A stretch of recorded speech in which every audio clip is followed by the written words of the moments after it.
Tell me, O Muse, of the many heroes from many places who wandered the many ways of the sacked, sacred city of Arden.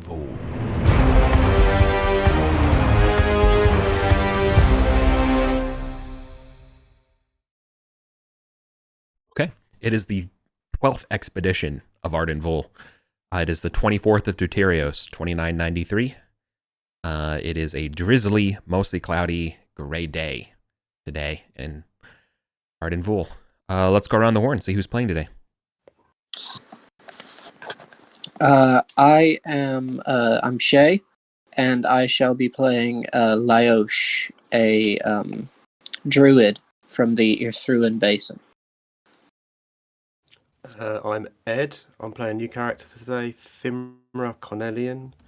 She's a clan woman of stone, a dwarven channeler, and a veteran of the Smiling Wars. She's in Arden to find weapons to help in the wars against doppelgangers.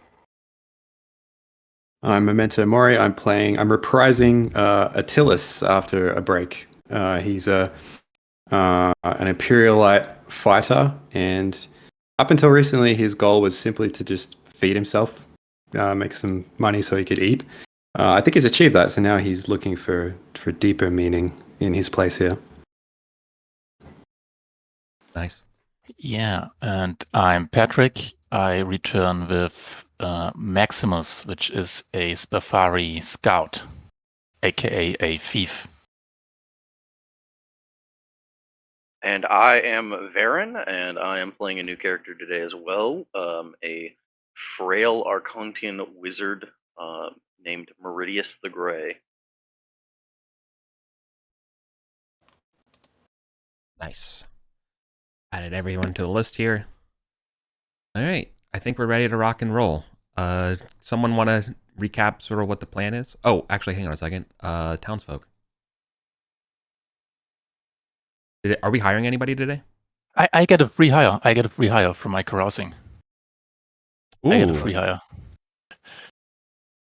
Shay, who are you playing? You're playing Laosh today? No, actually, I'm going to be playing Hawken.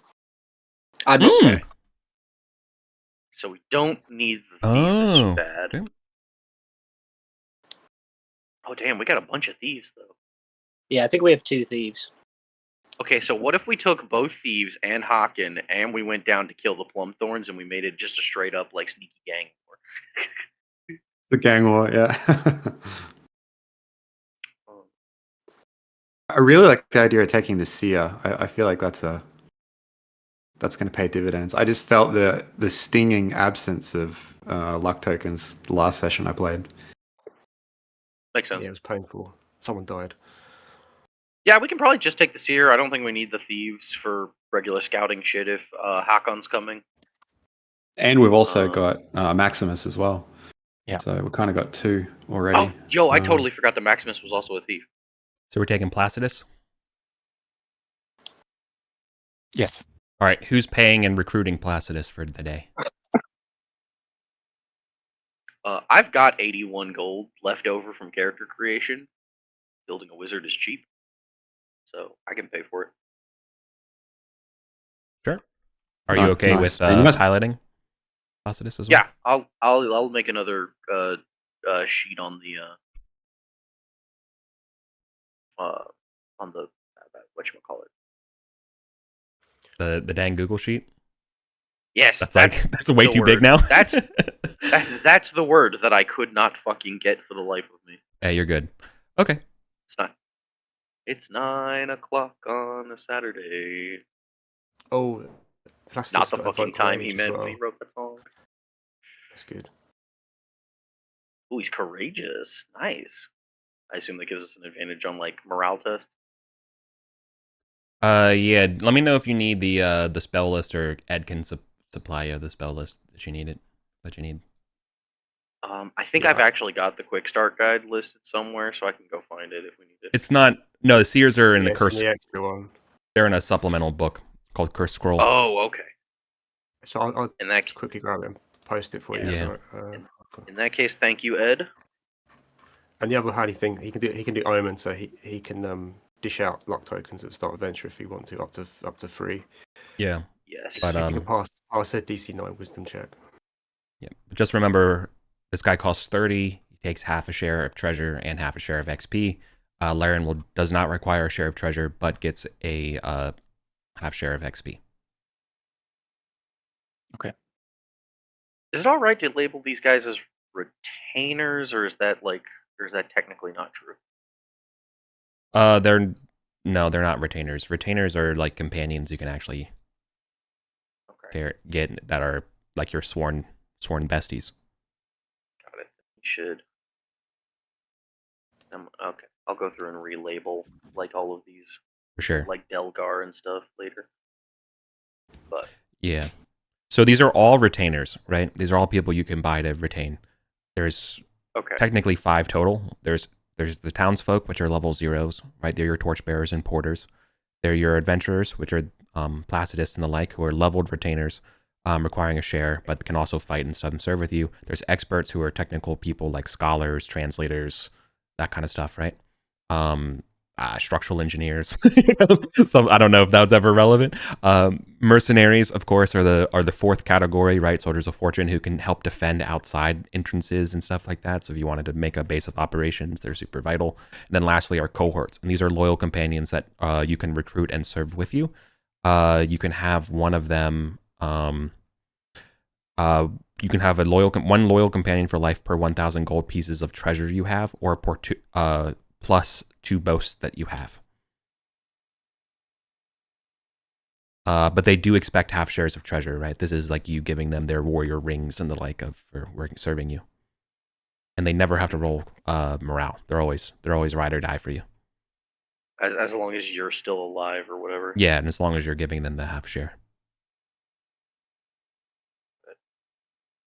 Okay, I've just gone through and relabeled everybody as Yeah. was listed as a retainer as a hireling. And I want to be clear about the cohort thing as well. Not that it's important, necessary, or relevant for our particular poor group of people, but that's 1,000. The requirement is you must have 1,000 gold of treasure on you in some form, not like spent. Like it could be in the form of a gem. It could be in the form of very nice clothes, but you have to be wearing the wealth, right? The idea is that you are like, you're not broke, like you have to be, you look cool, right? So Caius with like almost 2,000 gold sitting in a bank, it does not qualify. He's got it's in a bank. What hero keeps money in a bank? Yeah, no. What ancient hero keeps money in like a low reserve yield savings fund? No, you wear it. You wear your wealth. Nobody said we were heroes. Come on. Yeah, right. But that's the style of game I wanted. It's from. I'm stealing a little bit from Wolves Upon the Coast for that, but like it fits a similar vibe of Yeah, we're in like some dark age era type shit where you gotta show off the drip to prove you got the sauce. Yeah, exactly. Like the slightly Homeric plus Beowulf kind of honor society mythological vibe for sure. Okay, so anyways, that out of the way. We got Placidus, we got Laren, we got a group. What exactly is the plan today? What are we looking to do? Scouting the stairs. Yeah, right. I think that's what we've settled on. There was some talk of going down the chimney and fighting with the halflings, but I think we felt like we hadn't really thought it through. So last session we saw a merchant going up the cliffs on the other side of the waterfall, the other side of the river.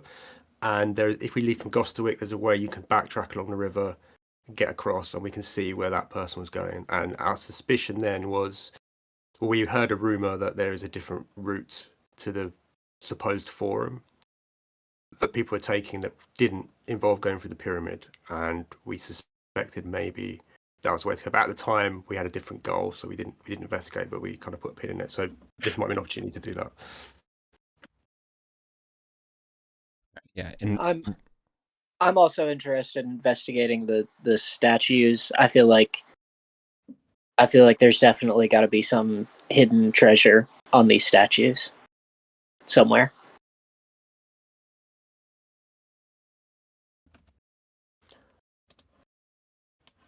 So yeah, so if we went up the, So do you want to go red can route see on- or blue?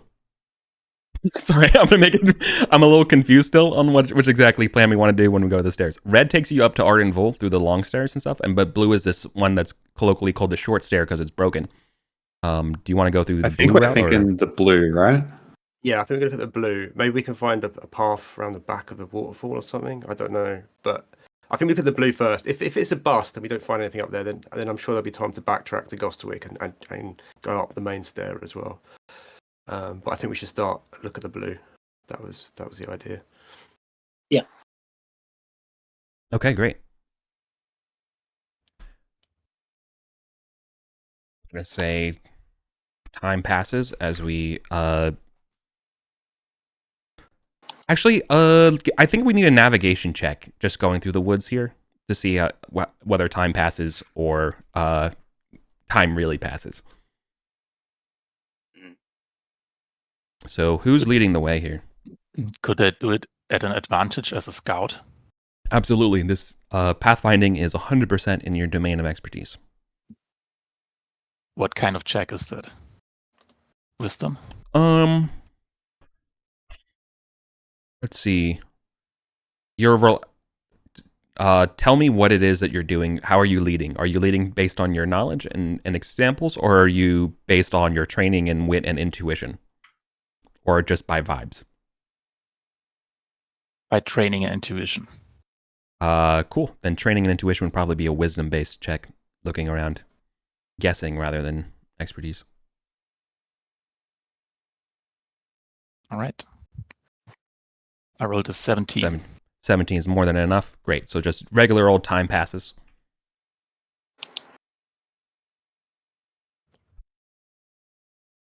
Cool. As you're walking along the way, your expertise will reveal signs of small traps in this grassy forest area. There's a term for this scrubland forest stuff. These patches here, like they're it's called like the bramble patch or so, colloquially. And yeah, you can see there's small primitive snares and things and the like set up around that you avoid. No doubt made by some sort of denizens of these bramblies from the brambles. All right, but there's nothing spooky coming out at you, or no sign of other activity. Just passive occupation of these woods. That is until you make it to the stairs.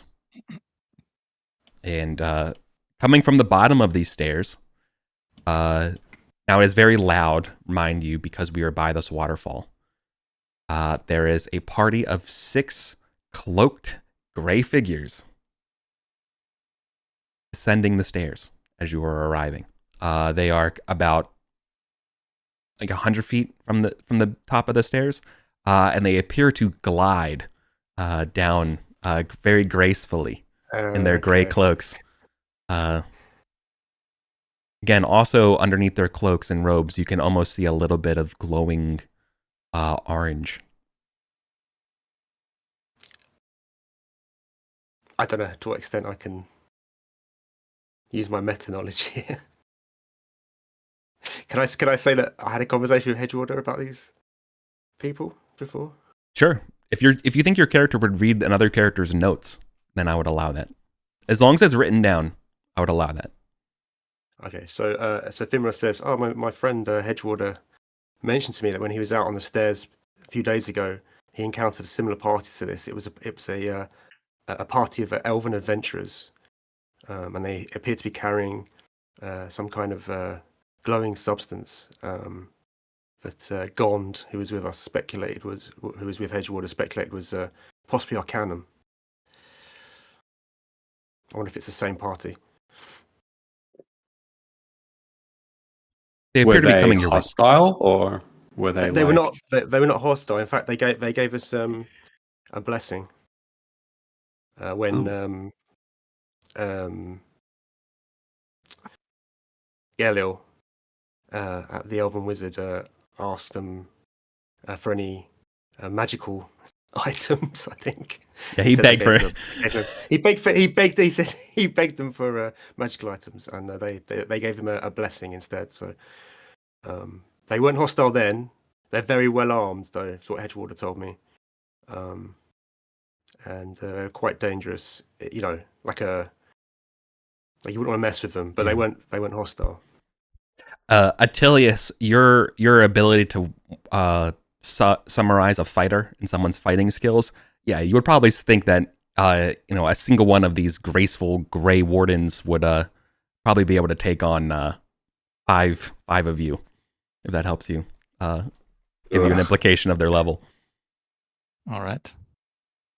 Yeah, I don't think we should mess with these guys. Well, luckily there's 6 of us.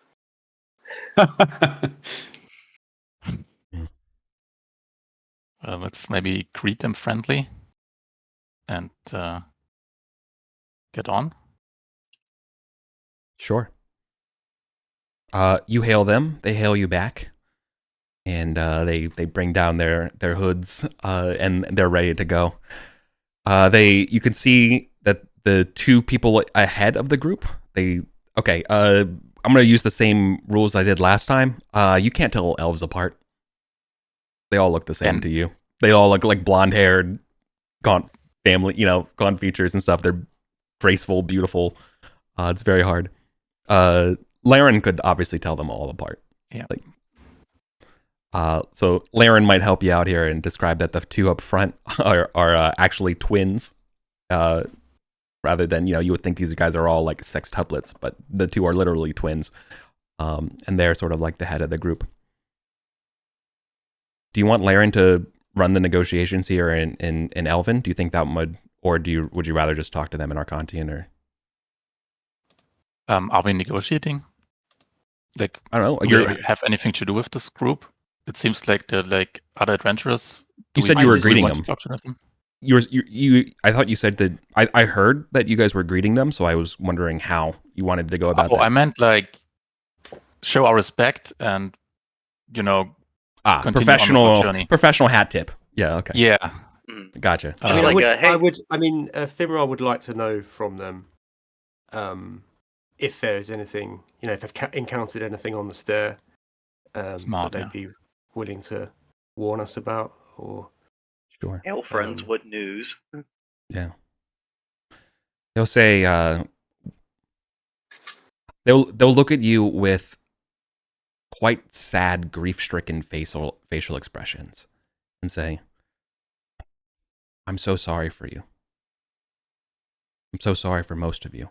And they look to Attilius, specifically the leader, and if you allow them, the leader here, the one of these 2 twins will like to clasp, like will want to grab one of your hands and clasp them with both, like in a grave concern look. Do you allow them or no? Yeah, Attilius will, because I think he's on edge, and he only has 2 modes, and it's like super like fighter mode and wait for everyone else to deal with it mode. So if we're not fighting, he's just going to kind of let it happen unless someone steps in. Cool. And you hear as though there's like a freight train of sound, right? Because of the waterfall. You can hear in your head as though like the rest of the sound just doesn't exist, right? Like time kind of stops, and you can hear them perfectly clearly say as your hand is in their hands, and they say, "Wielder of Nightwind, you must protect these people,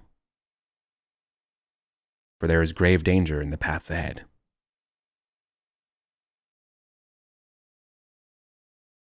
Whoa. What danger?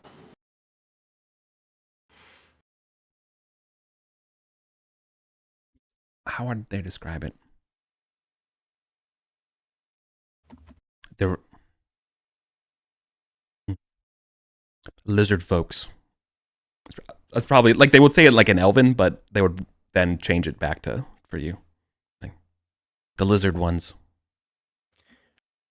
They track us but dare not fight. They know because they know of our prowess, but they might be but they no doubt will be itching for battle against someone like you. Protect your friends, protect your company. There you go. We will try. Could you bless us on our journey? Yeah, is there anything you can give us? Give me a charisma test, and then that will modify the no. reaction roll. No, like, don't worry. It depends. It modifies the reaction roll. So, yeah, this will be Maximus. All right, I'll try.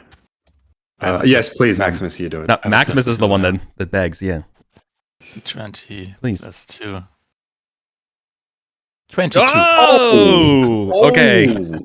I Very will. nice.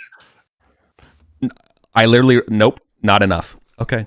I What, literally. double one? Do you see? What? I rolled it. I rolled in the wrong channel. But B, 2d6 plus 4. Their reaction roll is abysmal. So literally, like this. So sorry. They're not gonna kill you. Obviously, that's not the situation here. But instead, they say their faces go pale and say, "We dare not intercede with your fates any more than we have." Fimra's just going to spit on the floor Yeah. and say something about she doesn't need any sympathy from elves. Does she get any sense that they're lying to us, attempting to deceive us as a veteran of Smiling Wars? Something she's... So glad. No. If anything, they are being incredibly sincere with you. They are afraid of upsetting whatever sort of divine balance there is telling you your fates, as though they know for certitude.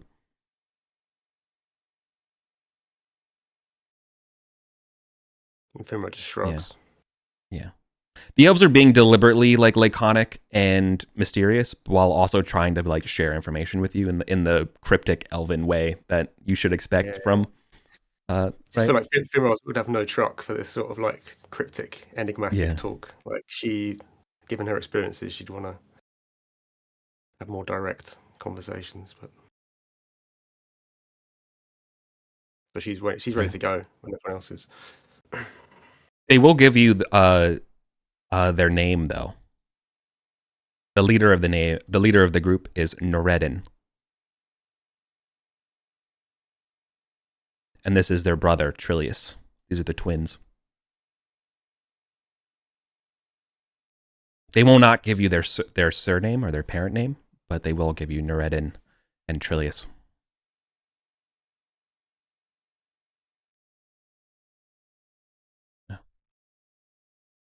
They wish you the best of luck against the cult. Attilas will just give like a gruff thank you. He's learned like the less he says, the less trouble he tends to get in. So yeah, he's like a man of few words. If Caius was here, he'd start the hype chain of the biggest, meanest bastard in Arden Ball. Beautiful. But no, I think we're good. They're gonna head off. That's in their little creepy, graceful chanting way. Singing their lays. I just had a thought. Did we want to cast some omens before we went any further? Especially after that warning. I So think We quick might want question to have about luck on our omens. side. Yeah. Does Calamados have something special that allows him to give omen to other people? Because as it's written, it looks like it's just for the seer. In No, the I house roll it. rules. Yeah. Oh, in the house rules. Got Yeah. it. Yeah. Okay. Omen. Yeah, you can give omens to anybody who's what. In fact, I think you can give it to people unwillingly. Right? I feel like that's the point of an oracle. I like the implications of that. Of just like Delphi starts saying some shit you don't Yeah. want to hear, Yeah. and you're like, Sorry. "Shut up!" and she just keeps talking. Oh, that's so funny. So Oh, yeah, Placidus could, if asked, read other people's fortunes. That'd be up to you, Varen. You're the one in controlling Placidus. yeah. I mean, like, yeah. If somebody asks Placidus, that seems like something reasonable. Meridius is notably quiet this entire time and is very much like, there's just this like weird pale guy who's just keeping his like hood up to keep the sun off his face and everything. Yeah. Just kind of watching.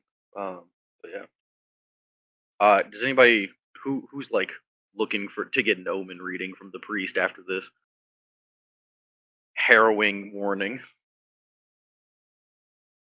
Håkon trusts that the Norns have already read his fate. He has no interest in omens.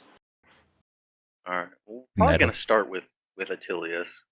I think Placidus wants to know what our supposed only hope against these creatures. What his readings look like. Yeah, I want a second opinion on the like the elves I gave want a one. second. Yeah.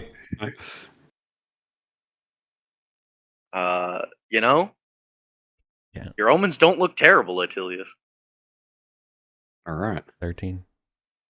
Perhaps you'll. What do learn. you need? You need a 12 or something? Is that? I need a 9 9. with plus Yeah. 2. Oh, what? Okay. That's just how bad the rest of the groups have rolled before when you were playing. So like, I'm sweated, dude. Yeah. Man, seers out here get it easy. Bards have to work for their luck token. Come on. Good old blue collar bards. I'm not hearing this Slander. Yeah. Slander. this aristocracy of the seers. All right, she's gonna go ahead. The monopoly on prognostication. It's messed up, man. Placidus is gonna also go ahead and read the omens for the Spathari Maximus as well. Okay. I think the Archontians are kind of sticking together. So right. you get a luck token also. I have a luck token already. Oh, okay then. And it's wasted. Well, Meridius is technically Archontian, so maybe Placidus is like, let's see what this weirdo's about. So we can do that.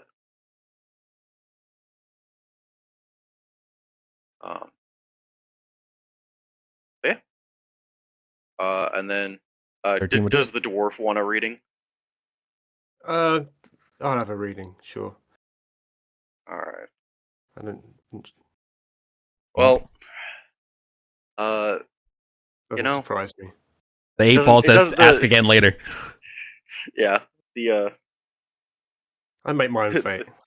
the signs for the Smiling Wars are not known to Placidus. It's too cryptic to be interpreted. Dwarves have different gods. Yeah, dwarven omens are RSA encrypted, so like it doesn't work. They're like dwarves are like shut that shit down. Yeah, no, that was used. That was a attack vector by the doppelganger, so they shut down their fates. They locked them up. Okay. Sorry, bro. You need a key fob in order to Yeah. like get your To authenticator number. Yeah. So. That's what the gemstone is. Yeah. Actually, like you're not. The Finra could say it's not. Could maybe explain a little more, but you're not actually that far from the truth. It is kind of a bit like that. So yeah, sorry. Anyways, cool. Time's passed. No sign of like ambushes or anything as you're giving that kind of activity. But I will say that Maximus, being a scout, you are probably a little bit on edge given the ominous portents given by the elves, us kind of lingering here, that kind of stuff, right? I would feel like it's probably pretty reasonable. Yeah. Yeah. Cool. All right, up the stairs we go. Meridius is gonna, while everyone's kind of like doing that, Meridius is gonna go ahead and get the mage armor up and running. Yeah, sure. That could happen during the last omen if you want in the same turn. Yep. Because I am tracking dungeon turns every time we're doing this stuff, by the way. Just so you know. And it's still every 2 turns I'm rolling a random encounter. How does mage armor last? 10 rounds, I think. It lasts 10 rounds. Cool. I just had to check for crit. Cool. Shields are up. right, And you then begin. I go ahead. No, I was going to say you begin your ascent up the short stairs. Excellent. Cool. All right, I want to frame this part of the short stair because it's so close to the waterfall. It is quite slippery and treacherous given the drizzly outside, the mist and roar of this waterfall. It's your safety is not guaranteed. So what are you going to do to ensure folks can make it up just safely rather than relying on a dexterity save or suffering bad fates? Hawken purchased 120 feet of rope and a hammer and 10 spikes.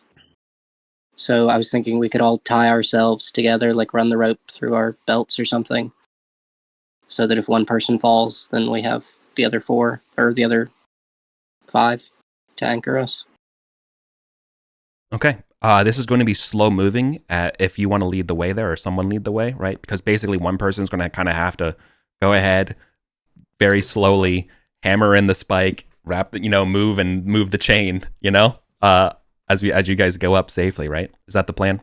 Slow and steady, make sure, because if you do that, there's no rolls necessary. You're just going to be burning a lot of turns, right? Yeah, it's what we did on the other stair. What yeah. Hedgewater did on the other stair last session.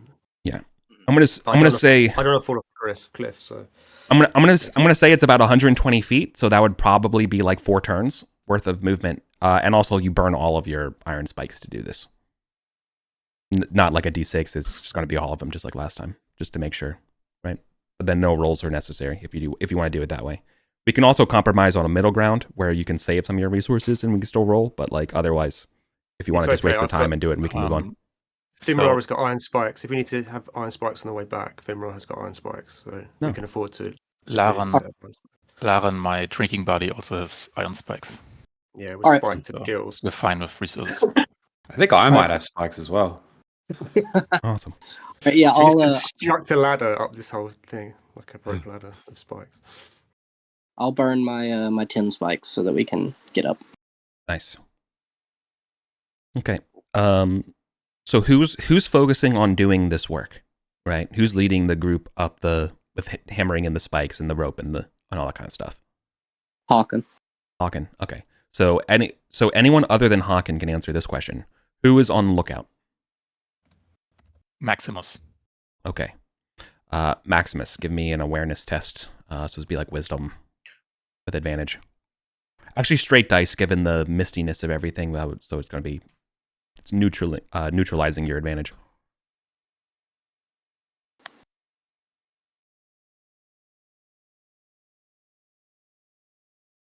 $17. Great. Below you, so you guys are about. We're you're finishing up the 120 feet climb to the steepest, scariest part of the steps. Is about behind you. You glancing down underneath the mist and things like that near the ground. You definitely see signs of people or something poking out from sort of the caves in the woods below you, but not pursuing you or anything. If anything, they're kind of like scared and skittish, trying to see if the coast is clear. I would describe them as, let's say, beastmen-esque, but they're not wearing the regular armor and things like that as beastmen would. Not the usual Imperial armor. Correct. Given the distance and observations, your test, rather than being able to analyze or anything like that, what these people are, it's just generally like, oh, there's about 6 people maybe looking at us and then kind of going back somewhere into the rocks, like they're not interested. But there must be some kind of cave or something, or like layer at the bottom of these hills on this western side. Is what your awareness gives you, rather than necessarily a encounter. You know what I mean? Yeah. Is it like this hole here, or is it somewhere that we wouldn't see on the map? Yeah, let's just call it that hole there. Okay. Let me make a post-it for that. Mm-hmm. All right, so you all And are they were like, like some sort of humanoids. yeah. Again, you can't like they're just humanoid beastman-y, but you're so far away with the mist and stuff like that. They're clearly not human-headed, but that's all you can see, and they're not wearing the armors. That also you could tell. So they're not like in a formation or anything like that. But okay, you don't. All right, you don't require another set of rope and pythons for the next step up. In fact, this sort of steep, mossy, slippery rock of this first base kind of gives rise to something that's clearly been honed recently. Like it's like there's been staircases kind of like reshaped into the rock. At this point, the moss is definitely all like deliberately cleared out. You can see animal tracks going up this way, as in like pack animal tracks. Like someone, like merchants or somebody, guards have been like making sure this set of the stairs is very clear and navigable, given the environment. But so this looks pretty well worn. In fact, their efforts in excavating out stairs have revealed some of the prior stairs that have been here that's been kind of covered over. So even bits of marble stick out from between the rocks. But do we want to proceed up together as a group to the next, past the stairs to the next level? Yeah, I think so. I think Yeah. it looks fairly safe. Yep.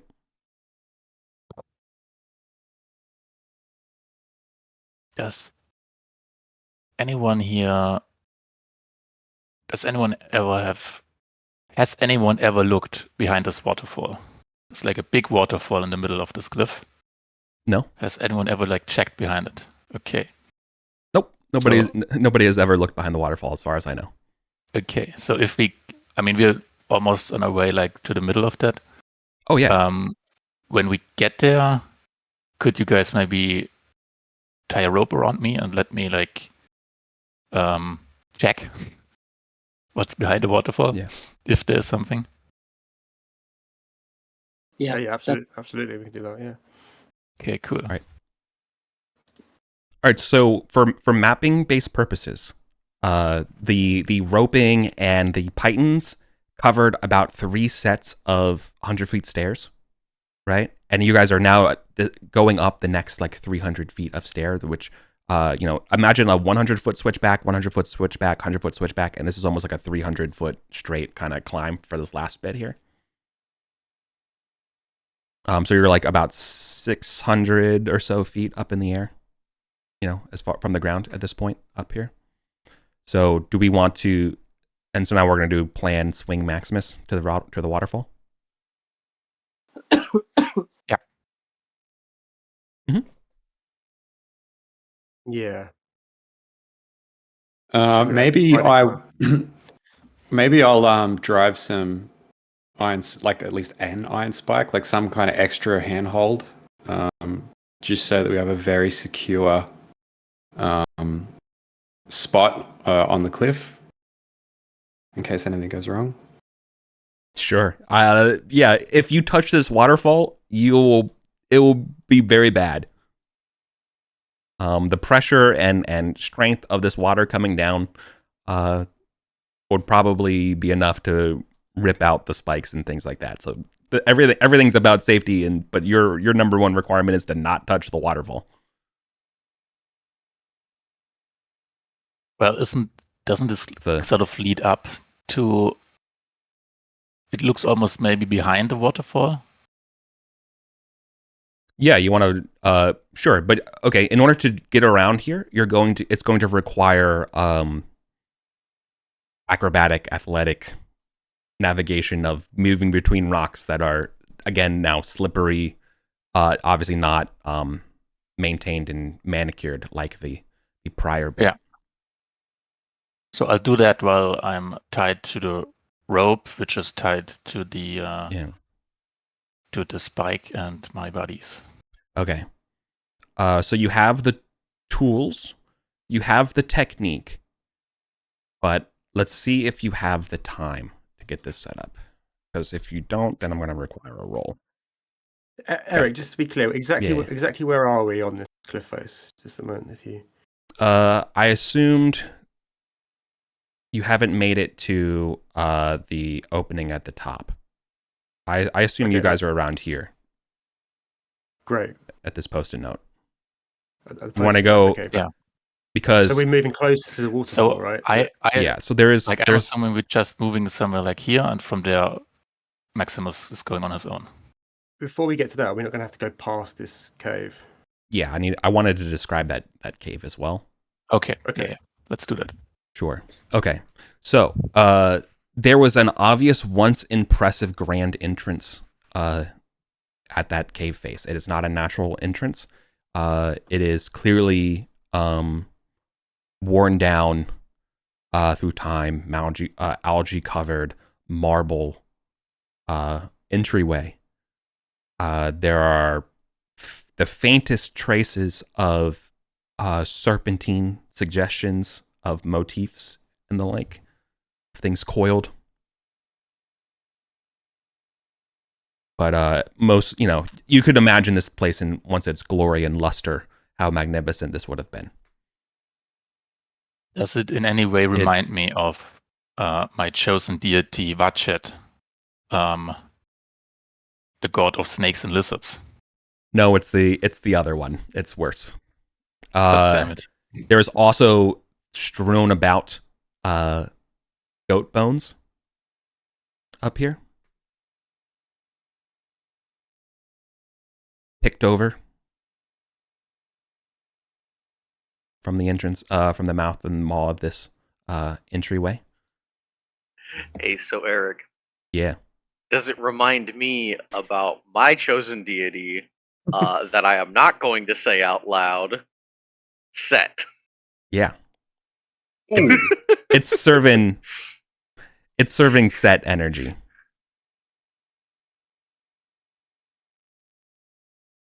Oh yeah. As though yeah. Given the magnitude and luster of this place must have predated the proscription of the faith. There's a thin, like, gray tooth smile that comes out under that hood. And Meridius just says very quietly, I think there may be something of worth in there. Yeah.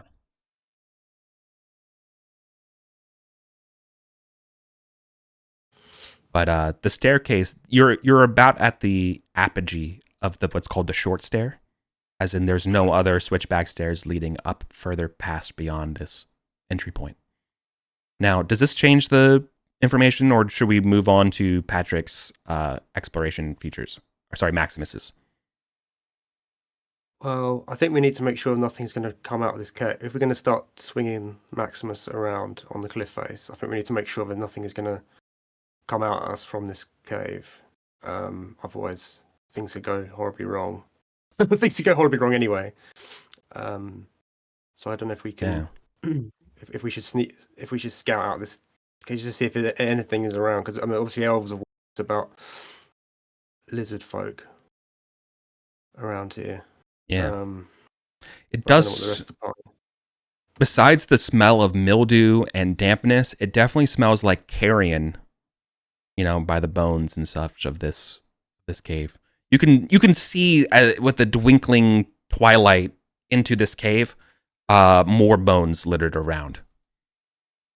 Smells like piss, like strong pheromone piss.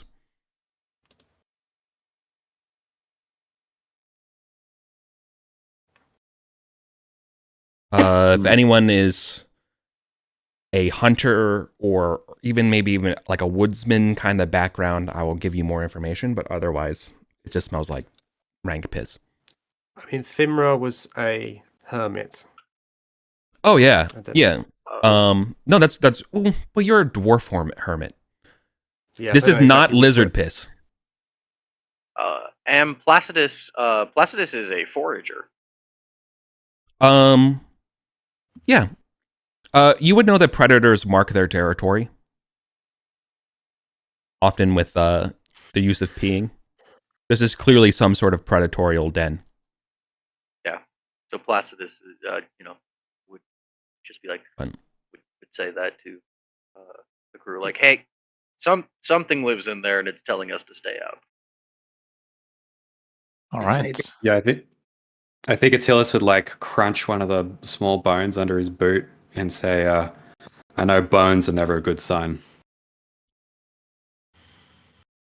Well, where there are bones, there might be like the treasure that these bones used to carry. So maybe we should Precisely. go in. Maybe me and my thief companion here could like scout out the situation. Hawken will pick up the jawbone of a goat and say, I'm not sure what treasure goats carry. No, but think of the treasure that fine stonework carries. And Meridius just like runs a very pale hand along the doorway. I'm up for it if you are, Maximus. I'm up for it, yeah. Without looking away from like the serpent motifs he's running his hand over, he just like holds a lantern out and just says, "Do you require a light source?" Oh, this guy. He sounds like G-Man. Yeah. Do you want to take his light? His illumination?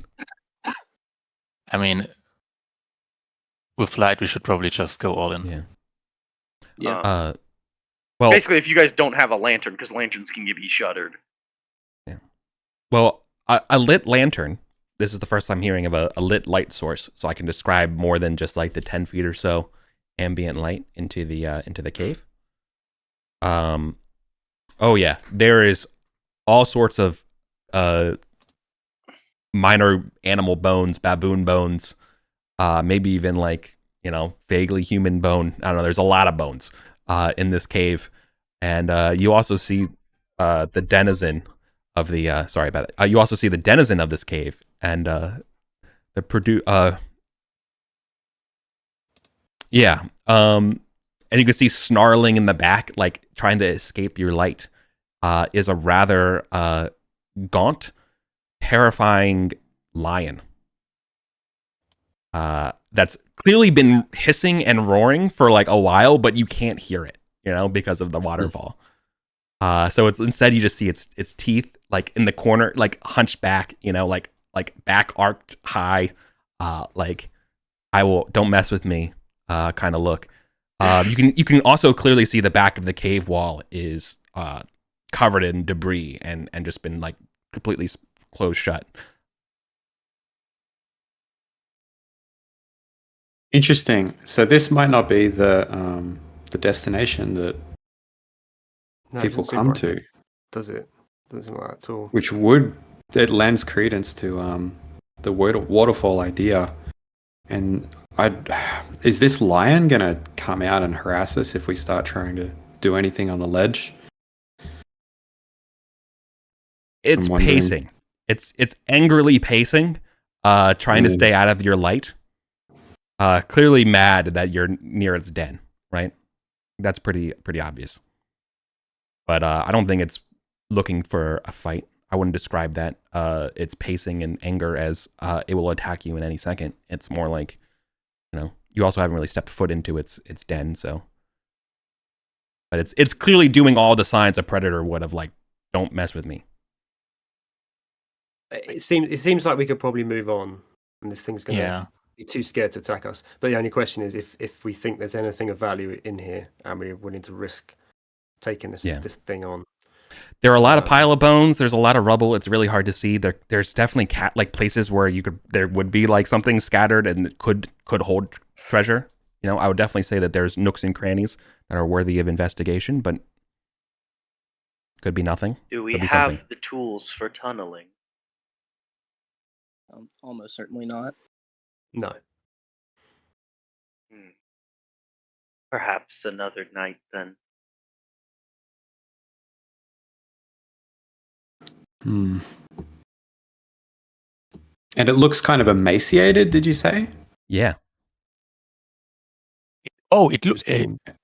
I throwed some food. I'll open my sack of ghoul hands and I'll throw it a ghoul hand. Oh yeah. It will. It sniffs it and licks it and wants to eat more of it, but it doesn't trust that it's being watched. So like a cat. So it won't. It's not eating it. But it definitely is like salivating but it's like still hissing and stuff as you're looking at it. Like, you know, so it's like going back and forth between darting, trying to like gnaw a finger off of it, and like going back and looking at you and make sure you're not going to try to kill it while it's eating. All right. Maybe I'll let's. shut- But it's definitely working. We should put out the lantern as well. You will Yeah. lose sight of the creature. That's fine. We're all still Yeah. like outside. I'm gonna throw some caltrops like in the entryway of the cave, Oh, okay. Oh, that's a good idea. Yeah. and then we can turn out the lantern, and I can check for the waterfall. And by the time we come back, hopefully the lion is paralyzed. That's my plan. Yeah, sounds good. Yeah. Let's do that. When did you get those ghoul hands? What Like- session? Weeks ago. Like session 2 or 3. Session So, 3. like- No, I didn't play in session 2 or 3. You were in session 3. That was the third of I was in Deuterios. session 3. That was Okay, then it that was session 3. Yeah. It's just, that was when it's No, just it- I just run like 9 games a week. It was session 3. Yeah, it was when we found the first the arm of the statue. Yeah, I have it. I have it in my notes here. The third of Deuterios. It was Taz Day. Okay. 3 weeks ago. Yeah. Okay. So let's. Caltrops are down. Let's do the exploration of the waterfall. Maximus must have been reeking if he's been carrying around a rotted ghoul hand for 3 weeks. Anyway. It's in a sack, so it's like, Oh, okay. you know, It you can doesn't use stop the all the- smell and Yeah. It's not just hanging off your belt. No.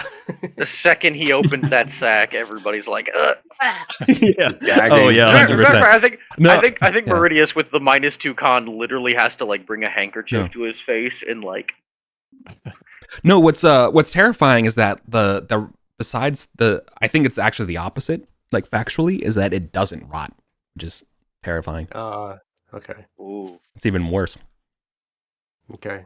spooky. Well, it's like Maximus's reward for dealing with that is to now get swung out into a waterfall. Let's go. Yeah. yay. Okay. So then with I think I would say the lion is placated for this, so you have time, tools, and technique. So I don't require a roll. If you're just cool with taking time. Given do we all need to hold the rope or anything, or can? Oh yeah, can yeah. No, Finra- you absolutely need to hold the rope. That's part of the technique there and tools. Do we? But Yeah. do we all need to, or can someone? No. Can Finra keep watch because she's not very strong anyway. So I need a Probably total won't. I need a total of 25 strength. So how many characters it requires for your strength scores to equal 25? That's the number of people it needs. I'd be cool with Okay, that. well, Til's got 16, so we'd need 9 more. Hawken has 10. Okay. 2 All people. right, nice.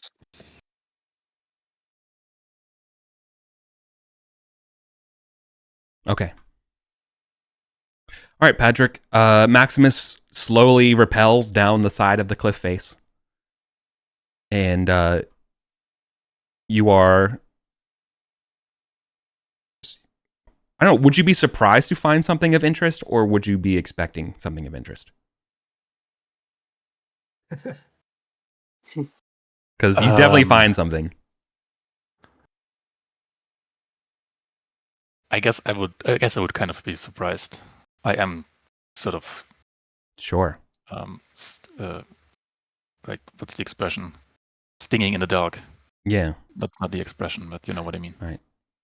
So you're dangling about 30 feet. You know, you're many ropes around your chest. You're like almost like a harness as you're like rappelling down a little sideways, so you can get a good look behind the waterfall. And you can see almost as though there is like a second waterfall of like residual splash that's hit the back wall that's coming down, right? And among that is that there is some sort of slick path sliding down behind the waterfall. But again, it's like water is rushing down off of it and like creating like a cascade effect, right? From the sort of backsplash of the waterfall, producing this cascade secondary waterfall. However, you absolutely can spot down there. It's about 200 feet below you. It's like you're following the water going down here, but it stops into like a sort of like a basin or like a plateau behind the waterfall. And it seems, and based on like you looking at the water, it's like going inward rather than outward. So you guess there's a cave or entrance, some kind of entrance down there. That's where the water's going. Wait. Like I tell it, or maybe I probably have to yell you can't, above the no. waterfall. I won't even allow you to yell. You are standing in a waterfall that sounds like literally like you're like you're like literally like 6 centimeters from a freight train going, like a high-speed rail. Like you can't say anything. Well, then I'll motion with. I have. Oh no, I don't have iron spikes on me. Well, I guess I'll let myself get pulled up again, and then we should probably think about iron spiking our way into this entrance. Yeah. Okay, so there is a let's just call it like a meter and some change water slick path that actually leads down.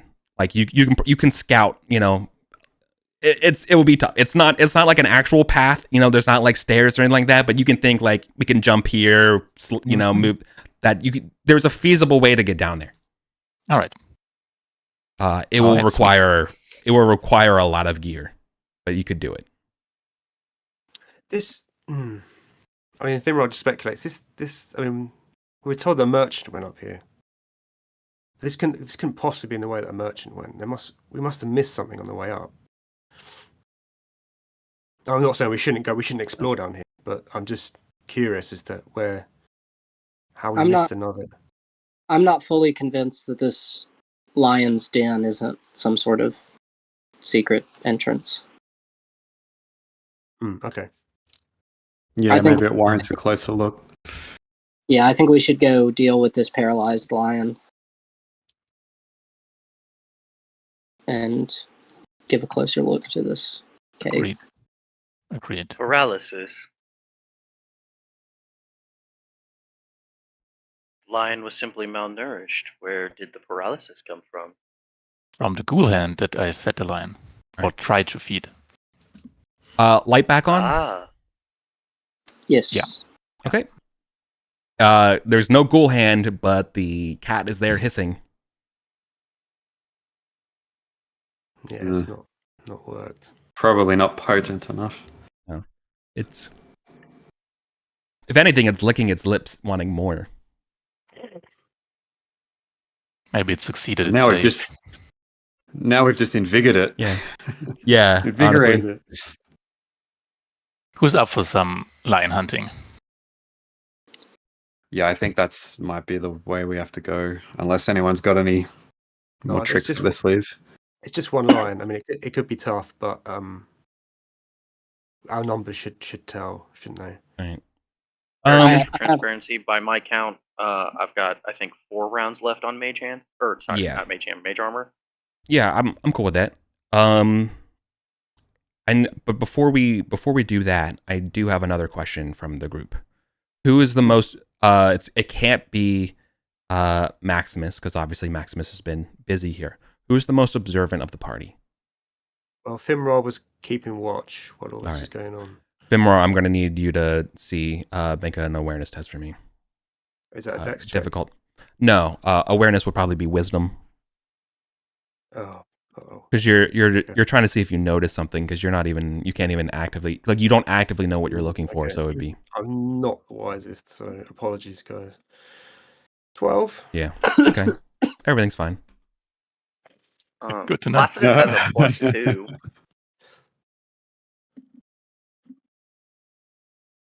What was that, Viren? I was just saying, Placidus has a +2, and it's just been kind of hanging out. Oh, I should have spoke up. You should have advocated for yourself before and stopped him from rolling. All right. Sorry, guys. I didn't. I only checked my wisdom afterwards. Which is a very low wisdom thing to do. yeah, exactly. Okay. Sick. Okay, so what's the plan? Hawkins still has the poison dart that he pulled from the trap in the dungeon with the zombie slave. So I could poison it as well, in addition to the ghoul hand. Sounds good. All right. I have an oil flask. Maybe I could just throw it at this lion, and then when he comes out, I mean, first of all, he's burning probably, and he's also going to have to go through the caltrops. And I mean, we should be able to take it. I think. I hope. I like the dart idea. Yeah, of course, dart. Yeah. Let's try that. But before we do that, can Fimra cast Mage Armor on herself? Eric, is that all right? Yeah. It'd be the same turn. But all right. Okay, she managed to cast it, so Sure. Well, I will say there was any malicious action against the creature that's clearly like watching you and looking for action means that we're going to go to initiative, and it's not going to be like you get a free ambush on the thing. Like it's clearly like watching you. Watch it, right? Yeah. But it's deliberately not trying to make the first move until hostile. If that's okay. let's just hit it with a poison dart and then see what happens. Yeah. I'm just going to square up and be ready. Meridius is just gonna get ready, and when we go to start doing obviously hostile stuff, he's just gonna start magic missiling. Okay. So let's roll the initiative. Yep, then we will do initiative. But sorry, yeah, I don't think an ambush is possible when this thing's been watching you the whole time. Oh, that's totally legit. Oh, What the heck? At least Patrick's got it. Oh, I rolled super low. Damn. I think Patrick got it right. That's good. Ooh, Patrick is actually almost that the is best person good. to get it. Yeah. Yeah. Okay, looks like Maximus got it. All right. I mean, should I throw my oil flask, or do you want to go? Maybe I just throw my spear. If you throw your oil flask, Placidus can throw a torch. All right. Yeah, I guess I'll throw my oil flask, like trying to hit that lion. Okay.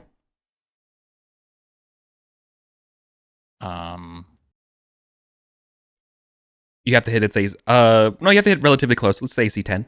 Just throw and try to hit an AC 10. All right. So Nice. 13. 13. Really Yeah. good. All right.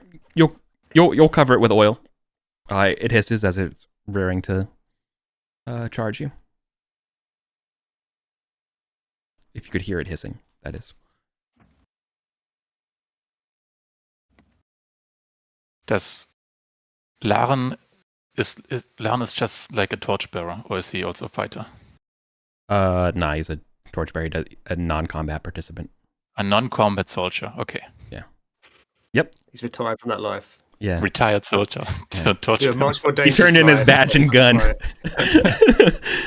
Yeah. That's what happens when you get drunk with me. Yeah. Yeah. So that was my turn. Okay. Awesome.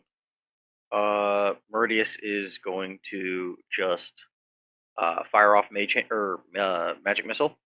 Okay.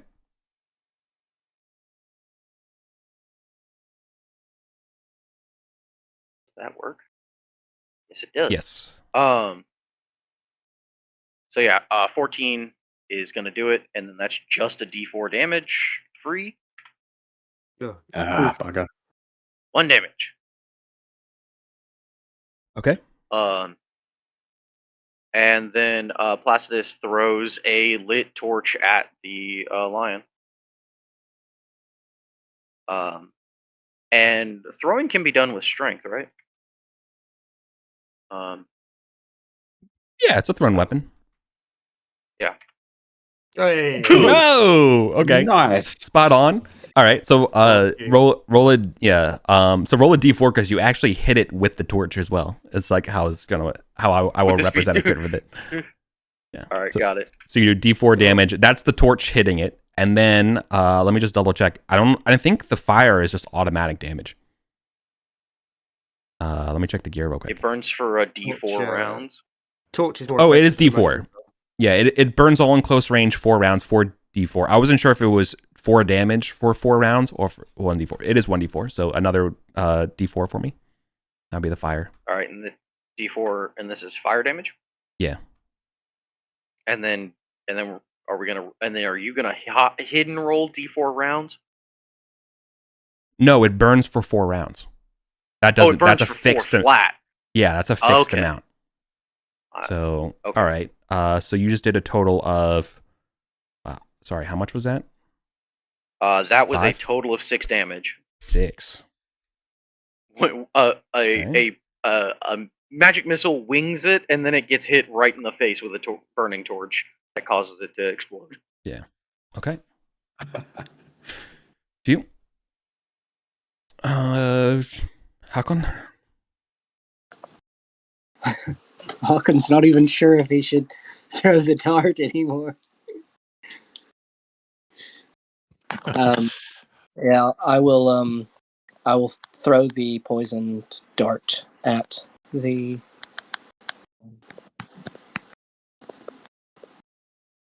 I think it's worth it. Oof. Misses. Oh, damn. Well, we Does know it- there's one piece of treasure in this cave. Okay. Thimra is going to shoot her crossbow.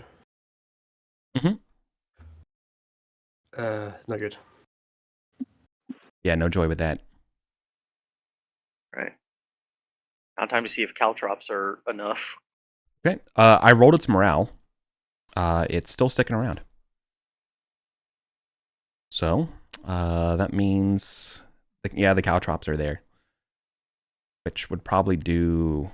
I would say it's going to take a D3 point of damage while it So- attacks.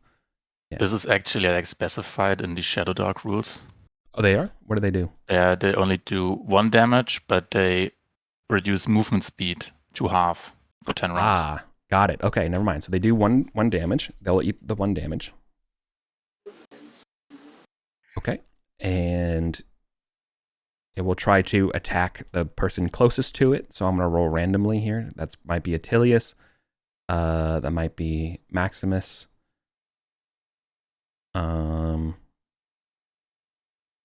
Would Hakon also be? Yeah, he just threw, so you kind of be on the front line too. So I'll roll a D3 to see between the 3 of you who it goes after. In that named order. Okay, it's going after Maximus. Can I... Oh, never mind, yeah. First attack. Can I use a luck token to have that re-rolled? Can you use that? Can luck tokens be used on enemies? Think we can? I thought Check we that. had ruled previously no. I thought But I have no idea. I thought it was you. I thought luck tokens are only your rolls. Yeah. Well, Let me check. I guess Does anyone then know I'm not offhand? in luck because I only have 1 hit point. And that's a 19 on the 2-hit roll, so that would hit me. You have a shield, I have a shield, yeah, but that's a 13, so but like you can shatter your shield to not take any damage. that's a very good point, Mr. Chairman. I would like to shatter my shield, please. You can break your shield. Shield What gets about- annihilated. All right. Second attack, Pippin. I need to remember that rule. The second. Does a 14 hit you after a shield's gone? Wait, me? Yeah. There's 2 Maximus? attacks. Yes.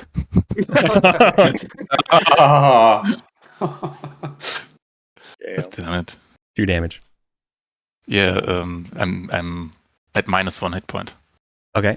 I'm going to also then ask you to make a roll a d6 for me. This will be a bad roll. So on a 1 or a 2, you will also take a tangential fire as this flaming cat is on top of you. All right. 1. Oh, All right. Well, okay. You are going to take. You are also now on fire. Oh shit! All right, Attilas, kill it. all right. Fuck. How much HP That's it. does This it thing have? needs to go down. Look, man, you had a 1/3 shot of that, but like it's dripping oil on fire as it's like lashing crazily, and Oh. yeah, the oil gets on you that's on fire, and as you go down, is sort of like the gist of it. Okay. All right, I'm gonna drive Nightwind into this thing. Oh yeah, make it pay. Wait, I need to add the Use the luck I token. need to add use the luck- the. Mighty Deed. There's also Mighty Deed die as well. Yeah, Um, it's out of the Which- cave. You could shove it off the edge if that's in the purview of the space. I'm 100% going for that. Oops, wrong. No, Alright, no, it's no good. no Have you got- shove. have you and got- I am. Have you got a luck token? I do. I'm very tempted to use it. I'm going to spend it because this thing's pretty berserk and it's on fire. It's like a flaming berserk lion. yeah, So I'll go again. Is that so? Is that you re-roll one roll, right? So do I like select between the mighty die and the d20, or is it like the whole attack roll? I think you have to select. All right, I'll go for the. Yeah. I'm going to say you have to Hmm. select, but I might retcon that later. I don't know offhand. I haven't really given it a thought. And my ruling right now is you have to select, but I could definitely change. All right. So, like for example, if yeah, you I'll use do a the- luck token on an advantage roll, you only re-roll Nah. 1d20. Nah, homie, you know what? Nah. You can have one luck token at a Okay. time. You re-roll the roll. So it has to be the entire roll. So if you wanted to re-roll a roll and say you had a 3 on the Mighty Deed die, you would have to re-roll the Mighty Deed die too. You re-roll the whole thing. Yeah, that actually. You makes re-roll the sense. roll. All right. Okay. Let's go for this. Hey, yes. Oh, but it's Okay. only an 11. But 11 is not enough to hit it. Oh, Oh, that is horrible. That sucks. You rolled a 3 and a 2 on the Damn. d20s, brother. Oh, that's horrible. Oh my god. Okay. Damn. Unfortunate. Yeah, maybe the elves were right.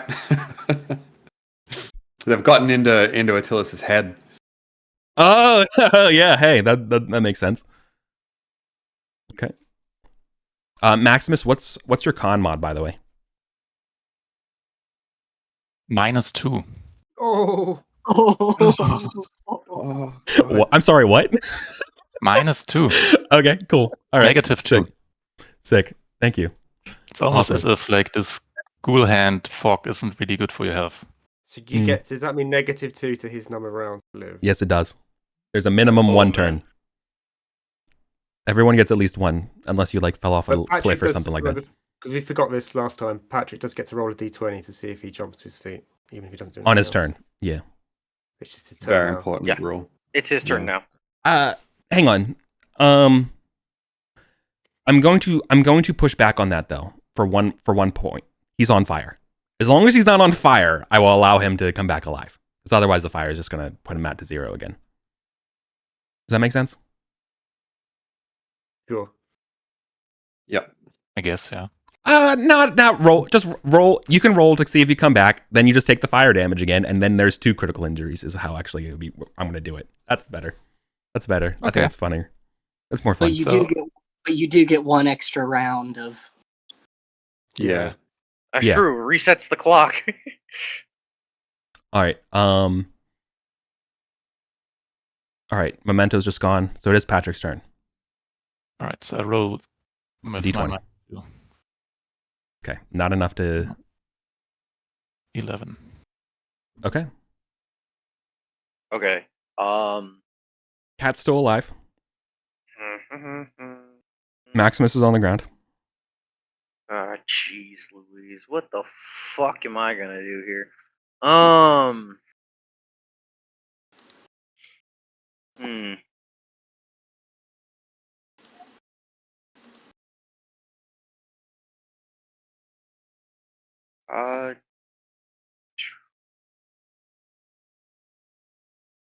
I think that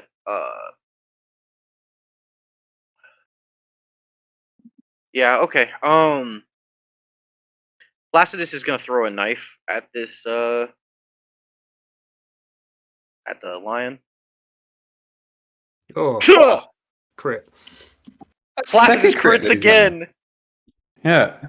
Aaron, you're so good at role playing games, man. That's all I can say. Placidus the lion's, bruh. This isn't even my character. I This know. is the random jackass we brought It's just- with us. I know, and that's you. You're playing an away game, and you're still getting dunks. Oh, That's what I'm saying. my That's how God. good you are.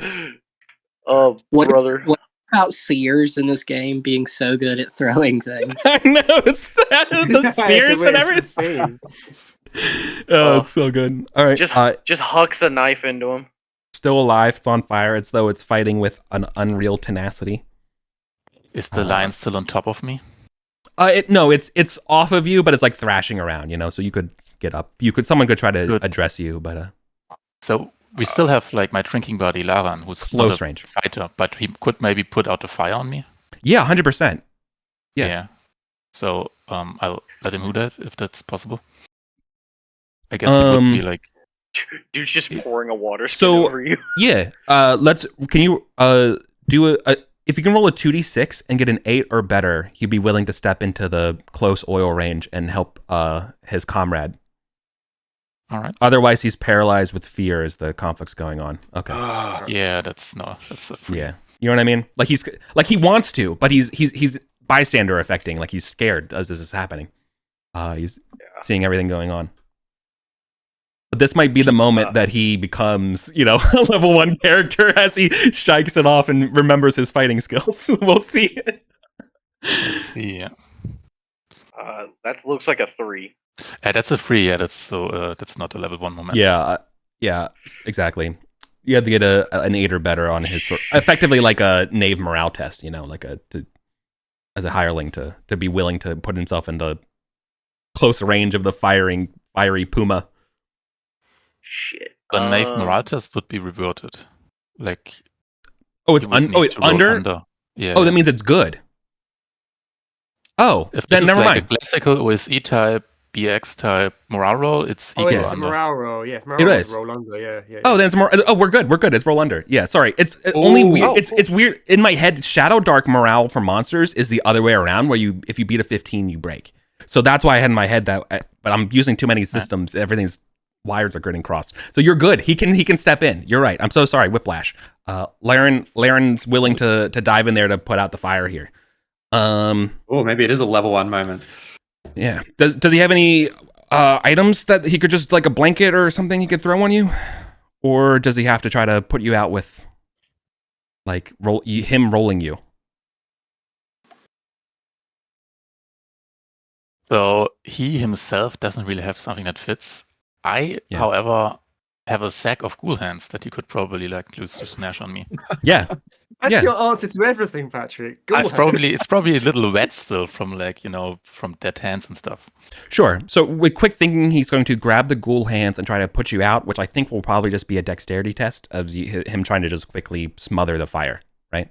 So that'll just be a dexterity test to put you out. Is he not going to have some kind of bonus to putting Patrick out because we are currently under the like misty like aura of a massive waterfall right behind us? Brother, this is an oil fire. This is a grease fire.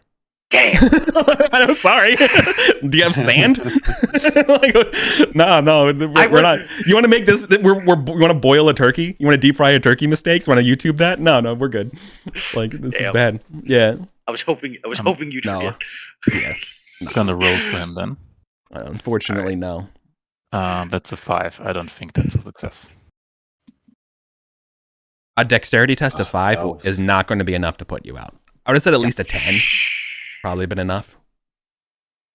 Well, Håkon is going to join him on the Now, turn. the ghoul bag is on fire. Like, Real quick, before we actually get to Håkon, Meridius is gonna fire another magic missile at the Yeah. It's Mauritius. Yeah. at the lion Send it. because if Because if Maximus is still on fire, Yeah. he doesn't have a lot of confidence about trying to revive him.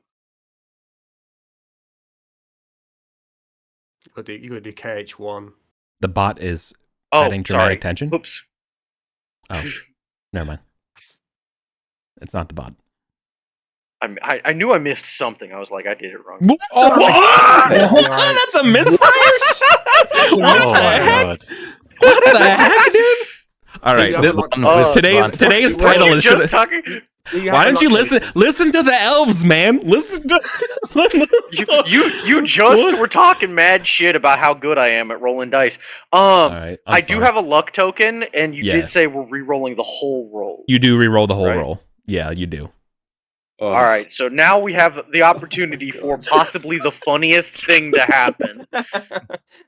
Goddamn roll. Why do we switch to this dice thing? 1 in Let's go back to DD dice. 400,000. No. Nah, never Okay. It's built different. He hits. Oh my god. Oh my god, that was so scary. As a Double certain one. bard would say, Huh. born better. All right, roll me my damage. Oh, you did. 3 damage. That's enough. That finally slays the beast. Oh my god. Oh. Incredible work. Wow.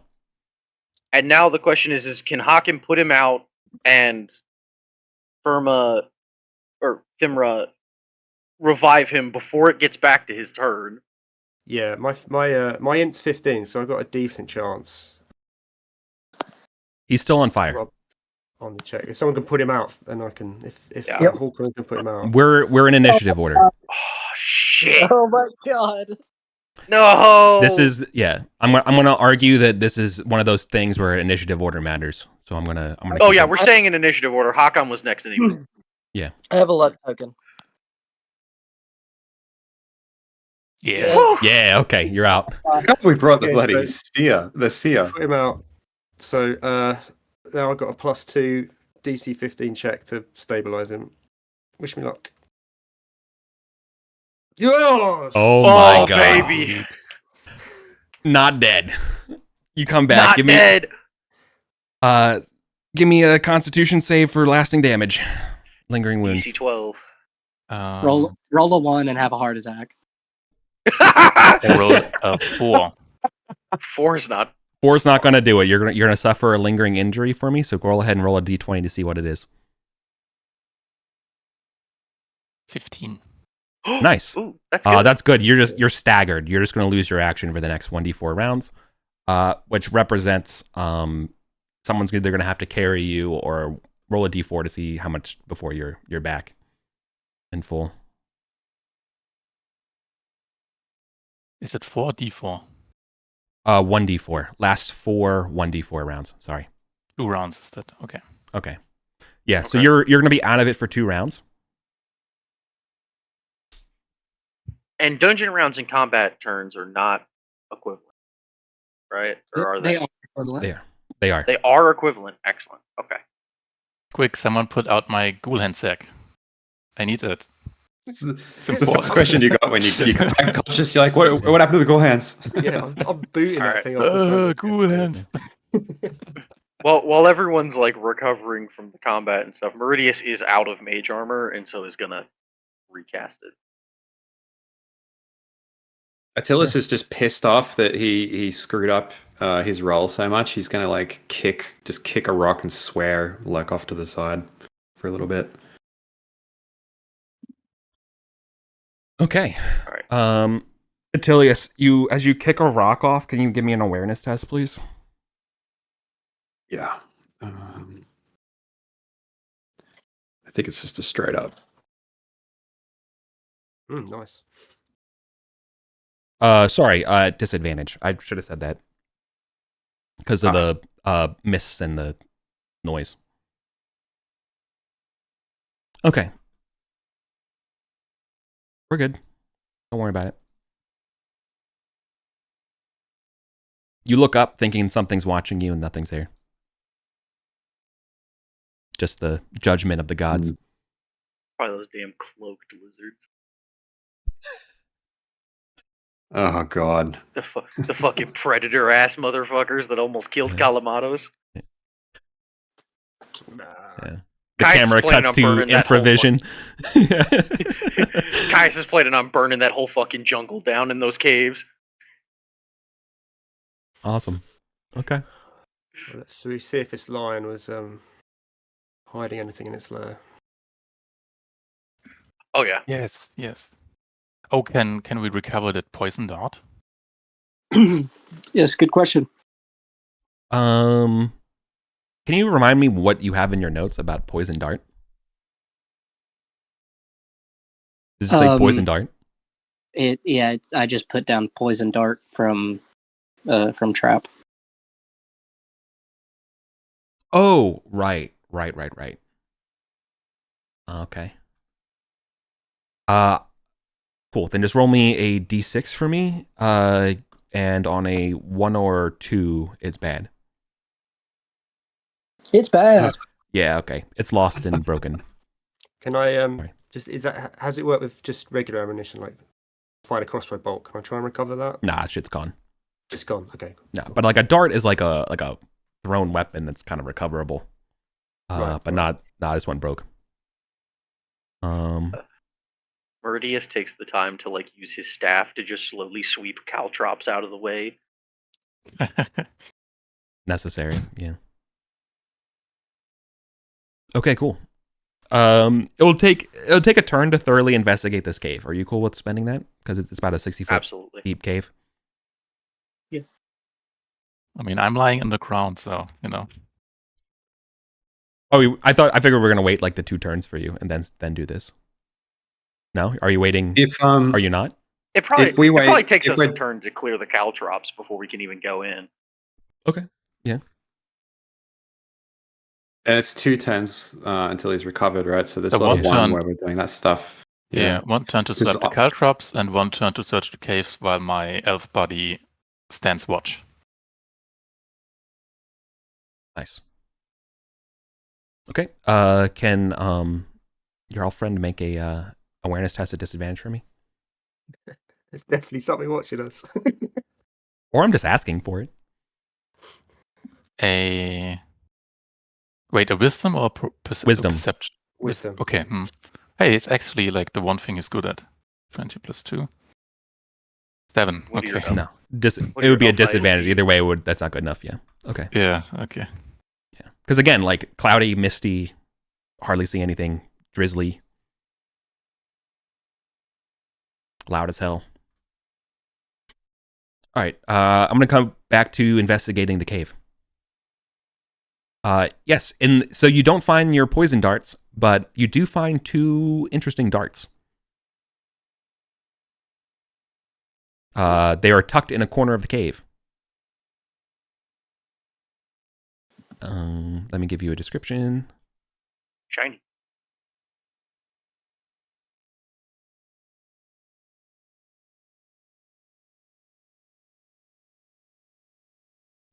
Okay. Yeah, these large darts clearly have a middle. So like they have like almost like a middle canister inside these darts. That's cork. It's almost like looking it open, you see like it's cork inside, and it's soaked in some sort of or like still wet in some sort of fluid. Inside this cork. So whatever is hit by this dart will get a transitive effect of whatever this cork is doused in. So you lost the poison one, but you find 2 interesting darts. Are these darts? They're hand thrown darts. They're not. You can't shoot them from a crossbow or. Correct. Yeah, they are of ancient make. Anyone know anything about poisons?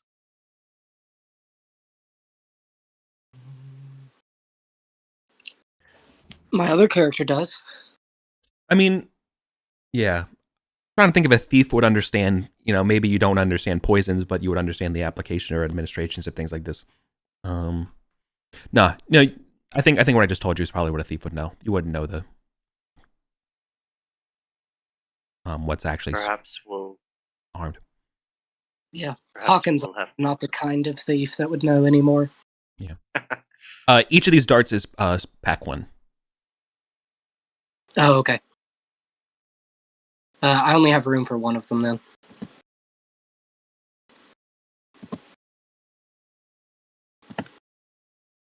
I've got space to take one. I'll just be useless with it. Like it's not something I can use.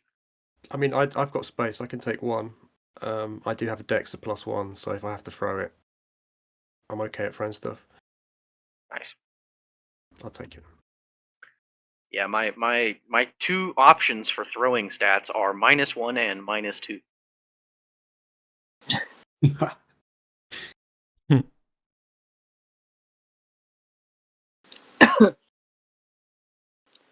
And is there anything else of interest in this cave besides these darts?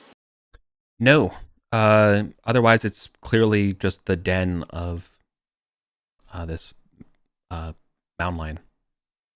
Not even if we like check for secret doors in the sides, or like is there any clue to what this room was at some point? Because there was this like clue that it belongs to The Set. snakes. Yeah. So the inside of this place is covered in damp mildew and algae. But even moving that aside, you see that whatever luster this place has, just like the outside entryway, this foyer has, its luster and grandeur was lost long ago. Clearly, again, this is like some sort of like, not like caravanassery, but like clearly this was like a main foyer for a lot of foot traffic based on just the wear patterns of.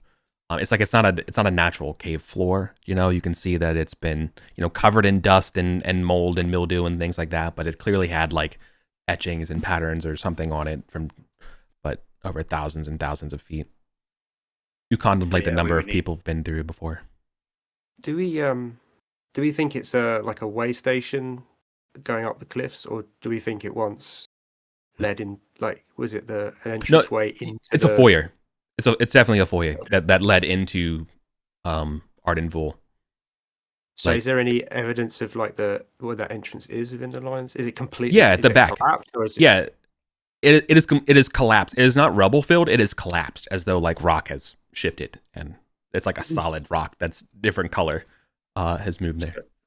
So without magic or heavy machinery, we would not be able to go through this. Like, it's not like something we can just get a pickaxe through and just hack. Yeah, I was about to say. So this is not picks and shovels. No, this is TNT. Yeah. Ah, shit. No, there must be. Yeah. If this is the way that the merchants went, this is not here. It's not that. It's not through this entryway. If I didn't go this way, so there's no signs of pack animals. There's no signs of anything like that. Sorry to cut you off. No, there's no indication of. I mean, I guess you're in there now with footprints, so that's been disturbed. But like, no, there wasn't anything out. Also, like, how the hell did they get past the mountain line? So like, there must be something. So there's something else. And there's no way they rappelled down behind the waterfall. No, there's no signs of anything like that either. I got a cousin with a backhoe who can get us through that wall in no time.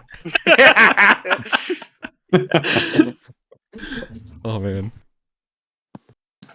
Oh, that takes me back to my childhood. Okay.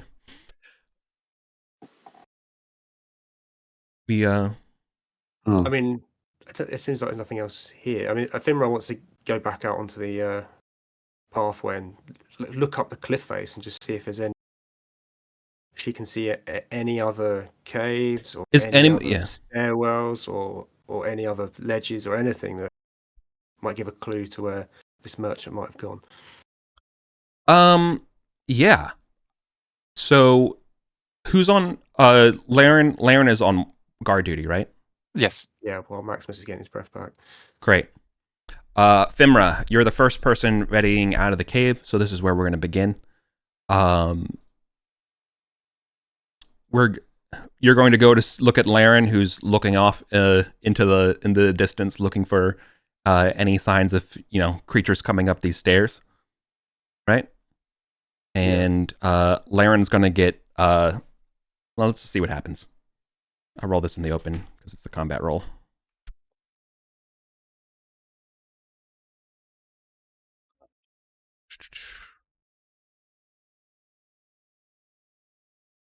What's Laren's armor class? Whoa! I don't think it matters. What? Yeah.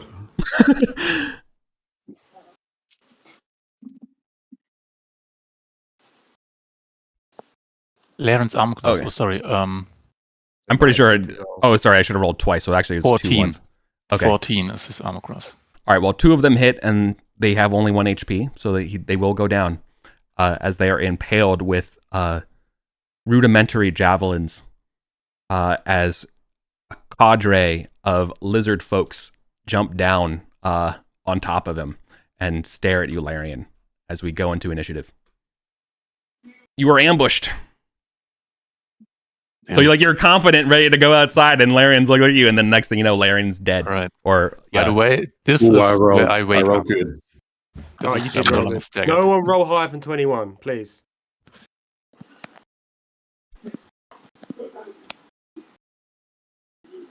Whew. Especially the GM.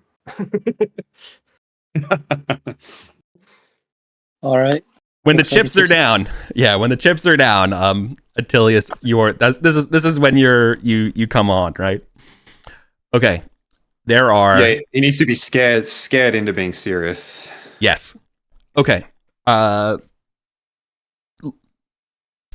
you'll be able to give the situation a sense of the situation right now. There are 4 lizard folk within close range of you. And there are 4 more in near range coming, scaling down this cliffs from the north, like above you. 8 total. Jeez. Okay. Yeah. You have never seen lizard folk before. They are these nasty, dressed, wielding these large shields of their own make and design of metal. Or at least some of them are. Other ones are using much more simpler wood, and each of them has a cadre of spears and daggers and war trophies off of their grizzly sashes and their quivers and the like. They don't insult you. They don't roar at you or anything like that. They don't say anything as they just attack, as though. Is all they know what to do. Are they in this like entrance of this cave, or are they already like going in? No, they're in the entrance of the cave. So they're blocking you in, but you could shove them off. They're like in a good position where we could try to push them off the cliff. Correct. Okay, I think that's like the move then probably, unless you guys have like some sort of mass weapon of area of effect or something. The only thing I can think of is oil, but I tell you what, if Elion is here and casts Gust of Wind, that'd be pretty amazing. All right. But he is not. Okay, so if you want to, I'm trying to think of how a non-warrior would shove somebody. I feel like you need to grapple them and then shove them. Like it's 2 actions. But a warrior is just 1, because you're just built different as a warrior. Mm-hmm. Yeah, because the mighty deed. Like, yeah. So like as another person, you actually have to like wrestle strength, because otherwise the problem that I'm coming up with here is that the reason why this is taking 2 actions in my head is that if you want to go over the cliff with the guy, it's 1 action. Okay, so that's my answer. All right. Normally you could shove somebody, but you also go with them like a little bit, right? But this case, that's not really an option. How narrow is this cave entrance? How many people can fight abreast in the cave entrance? Let's say it's about, oh, that's a good point. It's 3. Let's say 30 feet. I think we're best trying to fight them at the entrance then, if there's 8 of them. Yeah, I was thinking similarly.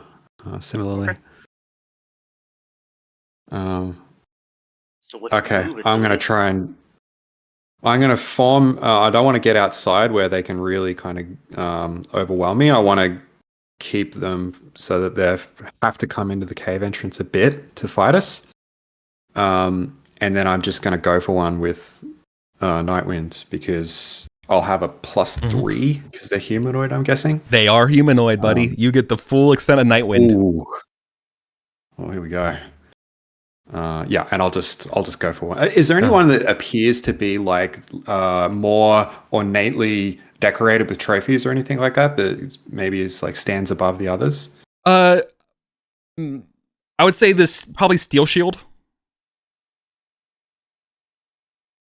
Right. I'm gonna go for it and try and take him down because maybe that'll help with morale. Are you Sparta kicking him off? What's your and mighty my deed? deed will definitely be trying to get him off the cliff for sure. Oh yeah, brother. Okay, love it. All right, so that's a +8. All right. Oh. All right, dude. 4. Oh my god. That's enough. A 15 is the target number. You stab him. Nightwind goes right through the shield into his abdomen, shocked. And in that shock, you exploit him and just kick him as Nightwind, retracts out of him, and he just yeets off the edge down the waterfall into oblivion. There are 7 lizard folk remaining. Holy crap, dude! He's back. He is back. Yeah. He's back, and he rolled a 4 as well. I know, that's crazy. Oh yeah. 4 on the fucking die. Vance has not rolled above a 5 all session. Yep, it's true. Okay, well done. All right, Maximus. So it's my turn. I'm gonna hide behind this mighty warrior, and I'm gonna throw a javelin. Prudent. I don't think that's considered an ambush because I think they're pretty much well aware of you. But you can definitely. Oh yeah. I mean, I was like basically outside of the caltrop, so I would have to be like go back from the front lines inside the cave.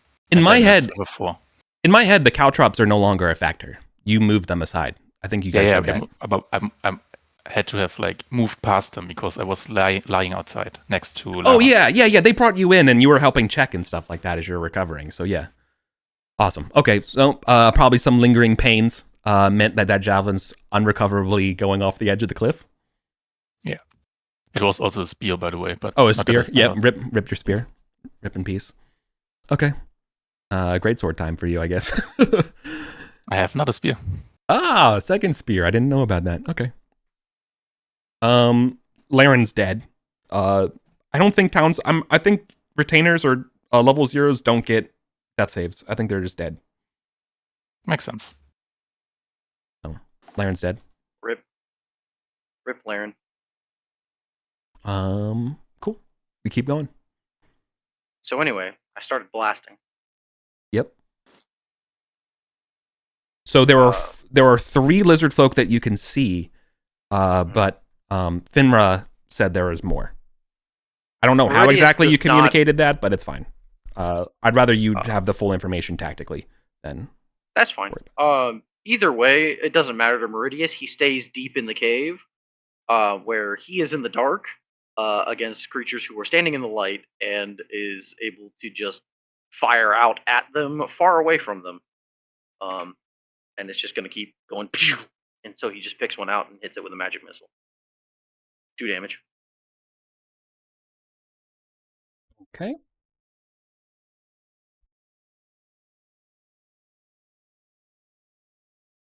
So I'm trying to think of a way to say, like, did you hit the left, right, or middle one? But I mean, it doesn't really matter. I feel like I can just roll a d3. Sure.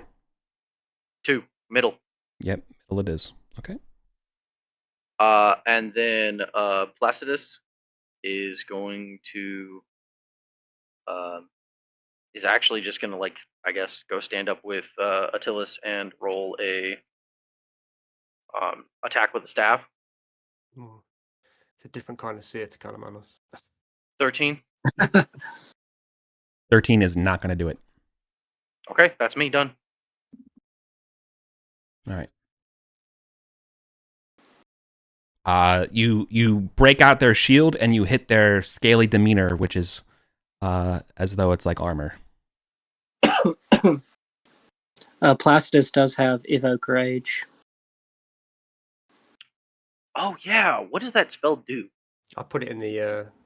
I posted it. Oh, it's probably disappeared in the chat. Let me put it back in the chat. Oh, it was in. Oh, you put it in the rolls chat? Or Yeah, the... I should have put it in chat. Let me just copy it and I'll put it in chat.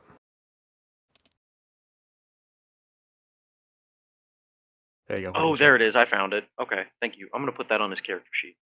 There we go. What the heck? Sorry. Thank you. So I do it myself. Okay. Awesome. We're good. All right, yeah, that's on Placidus's character sheet now. We're all set. Okay. Evoking Rage is pretty sick. All right, and Hawkon is going to join Meridius and start firing stones with his sling. Slang gang!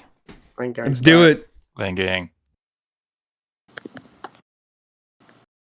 No! Slang gang, yes. Oh boy. Slang gang strikes again. Left, middle, or back or right? Middle. Cool. 2. Okay. You're gonna have to do more than that to take down these guys. Actually, my mage armor has probably run out by now. So, I only lost 10 rounds. I cast it at the start of the lion fight. No, it's gonna be up for another 3 rounds. Hasn't been that Okay, many cool. rounds. Yeah. Okay, so I don't need to cast that again. All right, I'm going to shoot the middle one with my cross. Sorry, it's up for 4, not 3. We're still Nice. we're still in like round 6 since the lion fight. Okay. Okay. I hit D6. Damn, middle guy, I guess. Middle guy, yeah. Right. D6 damage, yeah. 3 points damage. Still standing. He's quite tough. Okay. Oh no! All right. The 3 lizard folk that are still remaining are going to get revenge out on the guy who went after their leader. So 3 attacks going on Attilius, and then I'll describe what the other 4 do.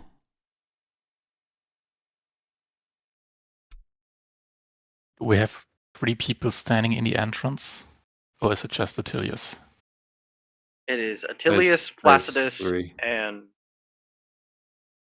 I think it's just Attilius, Placidus, and possibly Maximus. Yeah, Maximus. Okay. Oh boy. 1 hit, 2 crits, and a miss, I presume. 1 hit, 1 crit. It looks like 2 hits, 1 crit. Yeah, one hit, 1 crit. Right, so He's AC 17. Oh, damn that. ouch. Shit. Attilius. All right. Attilius goes down. Yeah. All right. Yep. That does change He the is- math. he is- Okay. So then there's still 4. 3. 1's dead. There's the 3 who have gone, and there's 4 who haven't gone yet. Oh, the 4 haven't gone yet. Yeah. So dropping down like terrifying raindrops of scaly death. 4 more of these terrifying lizard folks drop down. One of them's gonna go pick up Nightwind off the corpse, as that is a very pretty item. And the other 3 are going to attack the people in the middle. Again, they don't say anything. They just drop and just ruthlessly, quietly, effectively proceed to try to slaughter. So remind me again who's standing near the caltrops? Placidus? I was standing behind, Yeah. I think, Attalus. Yeah. But Placidus was pretty close by, right? And Placidus Yes. is there, yes. Okay. Well, Placidus is going to get a hit. Hakon, I know you're like near the back of the cave. So is Meridius. I guess Fimra sort of she would have stepped back a bit to shoot a crossbow, but I don't know. She was moving towards the cave entrance. This all kicked off. Okay. Then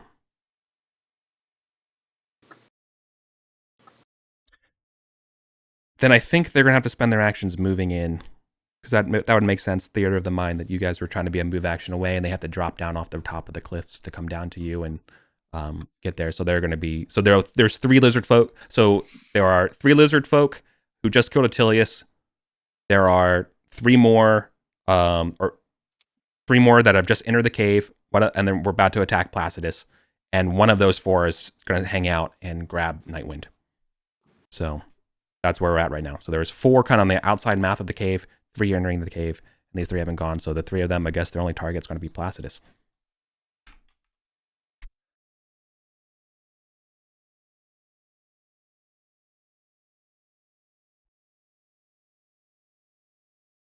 Armor class? Armor class is only 10. Okay. Then 8 damage. He goes down. Pierced by spears. Again, they don't stop. They just do it and move.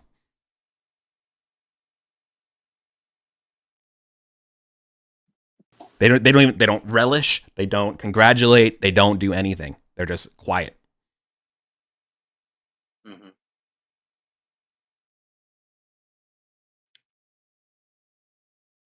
It's Attilis' turn. Yeah, my turn's over. Atilius rolls a d20. See if he gets up. Ooh. Oh, come on. This would be so good. It's just a flat d20, right? Because you flat just d20, need a crit. flat. Yeah, it is a flat. Yeah. I want you to roll a d20 and get up and grab one of these dudes off the edge with you so badly. Awesome. Okay. Not yet. Not yet. Not yet. It does remind me. What's your I've got a +2 on mod, by the way. Yeah, thank you. That was my question.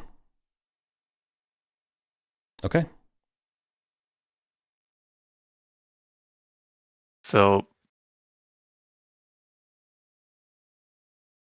it's my turn, right? Correct. Mm-hmm. They are. So yeah. Could I? Yeah. It's just one roll to like push someone off the cliff with you. Yes. What if I try to like put out my arms to both sides and like just full speed sprint into them and try to get multiple there on the cliffs with me?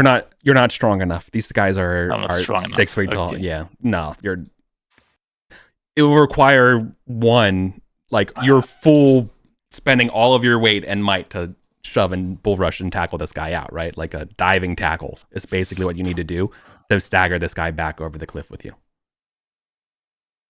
Is it guaranteed death if I just jump down the cliff? Yes. 100% guaranteed. That's kind of where I am right now, You're to be honest. You're 650 feet up. Okay? Yeah. I think if you do that... Okay, no, that's fine. Yeah. But yeah. Could I run into the hidden path towards the hidden entrance behind the waterfall? Yeah, you could try to rush there. You could get to the start of that path that way. Right? Because you basically would move, and then you would move again to get to the start, and then after that point, you're in the water tricky territory, right? Yeah. Is I'll let this you do like that. I'm asking in a group? Is this like the thing to do to try to get there, or do we try to fight them in the cave, even though we're vastly outnumbered? I mean, Fimra is going to stay and fight because she does not have strength or dexterity to get down to the waterfall thing. If everyone else wants to run, her next move is she's going to use her kinetic blast in catastrophic mode to attempt to kill one of the lizards. Yeah. There's a metaphysical power safety switch, and you like flick it off, you like disable, override engaged. There's a chance she'll kill herself doing that. Yeah, I think Maximus is just trying to run into the secret path. It's grim, but they're not undead. Yeah, if we could kill one or two, we might force a morale check. Oh, okay, never mind. I'm gonna take out my greatsword and I'm just gonna chop at the nearest one. Sure. 20 plus. The one who just picked up Nightwind. Absolutely. that He's one, yeah. There's 3 in the way of him. And I went, oh yeah, so you can go out there and go to, yeah, you just move past them, you'll be alone, but yeah, you could do it. There's one who's injured already, who's considerably injured. Yeah, there's one that's considerably injured. Yeah, I'm gonna go for that one. Okay, that is not So the one it's with Nightwind. strength plus 2. 8. Okay, never mind. No, it grabs your arm as you're bringing it down, and again, doesn't hiss, doesn't argue. It's just like no, just with its shield, it's just like blocks you from finishing your strike. Okay. I cast protection. Meridius casts protection from evil on himself. Oh, And crits. Which allows I don't doubling. That spell doesn't list a critical effect. Well, it's a single person, right? Yes. So is it self, or can you target other people with that spell? You can target other people with it. Cool. So then you can double the number of people affected. Okay. Then I will also target I'm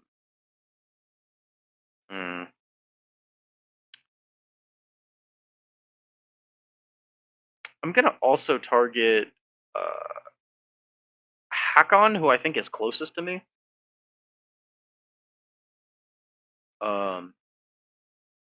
And both of us just get like a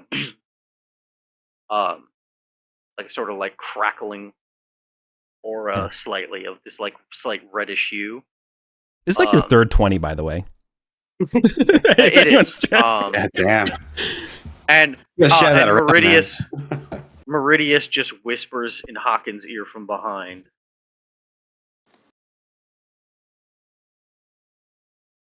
Run and keep us alive.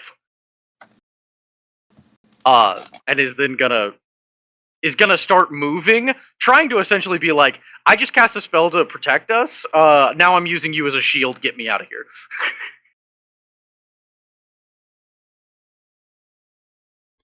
Oh boy. So what does They have disadvantage on all attacks against you now, for how long? assuming that they are chaotically aligned.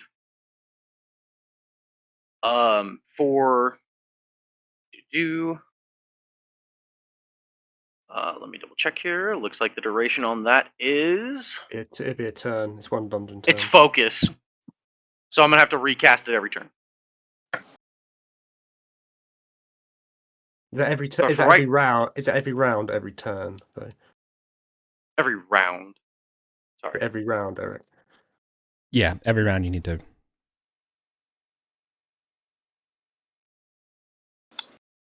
I mean, Hawkins not gonna run. He's going to draw his hand axe and throw it at the severely injured lizard folk. Okay. Well, Meridius fucking ran. So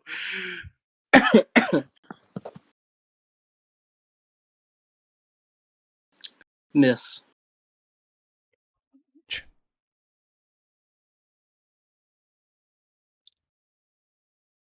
Okay, Finra's gonna go full Super Saiyan mode. Yeah. And so she's got a DC 10 con check, which is going to be a straight D20 roll. If she succeeds, it's I roll damage with advantage, and it's D8 damage.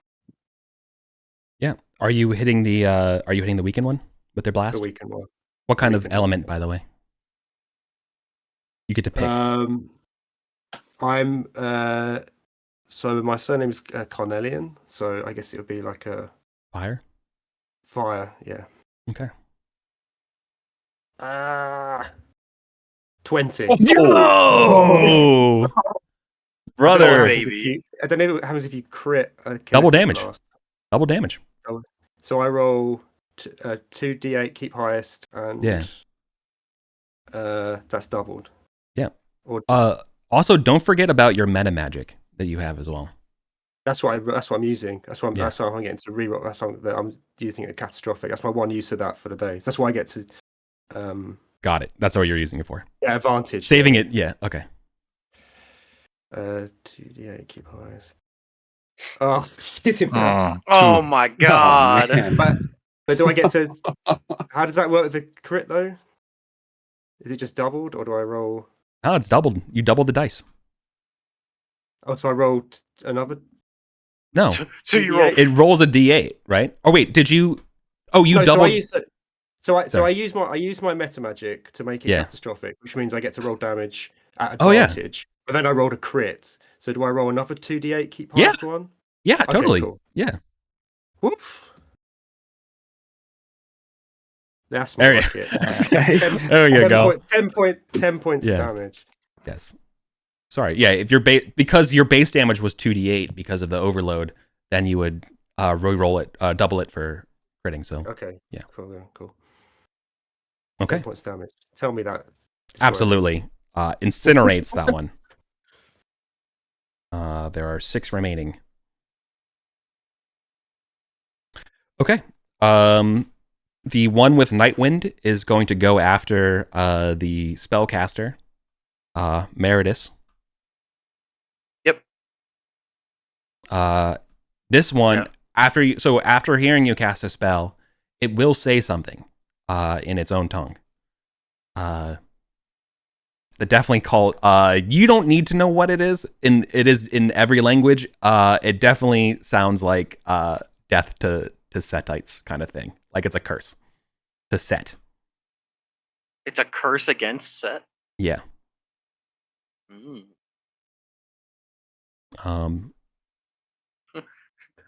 So, Hell yeah. And Meridius just has that moment of Well. like, how does he know? your protect. Yeah, it's protection from evil doesn't apply. Does not apply? Okay, They are well, not chaotic thankfully, beings. Mage Armor is enough. You did learn Wait. you learned a Wait, valuable wait. lesson. So my god is also like a god of snakes and reptiles, and he's a lawful neutral god. Yeah. Snakes and lizards, actually. Yep. So, I have an Well. inkling that they might be like aligned with that deity, but I wouldn't really know. So, No, I was gonna actually ask if these guys seemed like they were vaguely Set-ish, and then you said death to Setites, and that answered my question.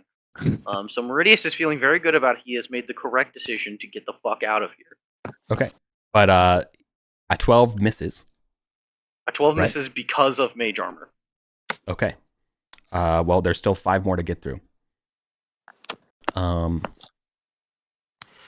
Let's see. Placidus is down, right? Placidus is Yeah. down, Dead.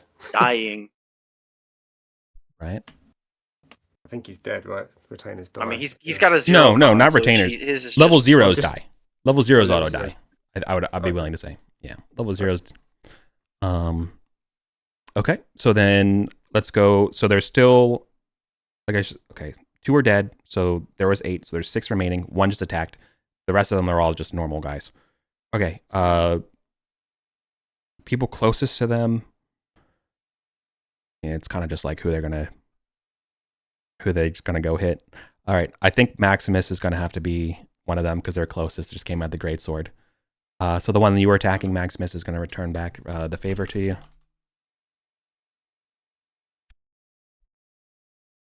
With a crit Oh my god. crit. for 8 damage. Brutal. Oh, jeez.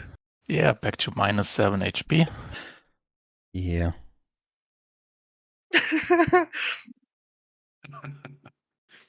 Okay. 5 remain. Let me roll your d4 to see how many rounds. Okay. And then that leaves Hakon, Meredith, Fimra, and that's it. Up. Cool. With 4 to go. So Yep.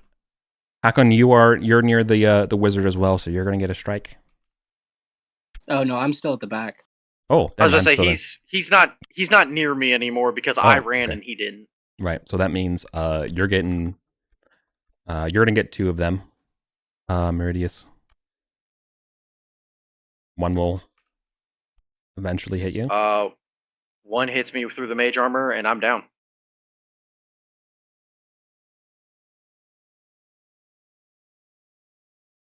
Okay. And then that means 1 left. And 1's going to go, and I have to decide between Fimra and Hakon. Fimra on a 1. Okay, Fimra. Moves to engage you That hits. for 4. I'm down. All right, Hakon, you're the last one. You're the last one standing. Oh, it's a TPK. Surrender.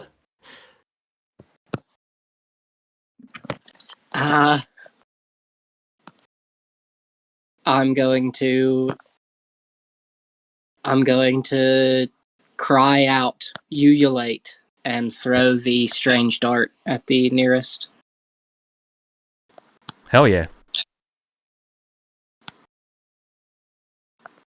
It hits. And does what? Let me just make sure they don't get there's no like saving throw or anything like that. I think you just hit it, does it? Okay, 2 things happen. 1, it takes damage. It looks down at it, looks at you, and just collapses asleep. Was that the one carrying Nightwind? I don't know which one you threw at, so just can you roll me a d6 and see which one? On a 6, it's Nightwind. Oh No. Okay, another random. It's the guy next to him. Yeah, the guy next to him. He dodges out of the way and hits the Nightwind guy. Dodges it out of the way and hits the guy behind him. Yep, he collapses asleep. Can I roll to see if I get up? Yep. Yes, you can. I've got a roll before then. Nah, 9 again, same roll. All right. Then I'll roll to see if I get up. Oh yeah, we got to roll. 18. Oh no, a Oh, natural you rolled 20. the 20. You got it. You rolled the 20. You got it. You rolled a 20. You're back up. Sweet. You So literally, you're alive with 1 HP. Okay, cool. Yeah. I got full health. No, but Healed to full health. no, but Fimra, lingering. Hold on. Wait, let's keep things in order. You have to make a Constitution lingering wound thing because it could be that you're actually unconscious when you're coming back. So, like again, the 20 a minus 2. Yeah, it's a DC 12 Constitution check. Okay. 11. Bugger. Not enough. You roll So another d20. Then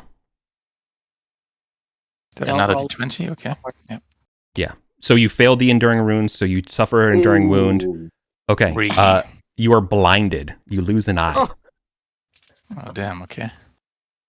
But One you can eye, act. Which, let's see, left or right? 1 is left. Your right eye. Okay, cool. But I can act. You can. So I attacked the guy with Nightwind and he went asleep. Can I take Nightwind? No, And- Nightwind guy did no? not fall asleep. Okay. The other guy did. I'm gonna try to run for the secret exit in the waterfall. I don't think any of them will notice you. I think they're busy slaying right now, doing their business.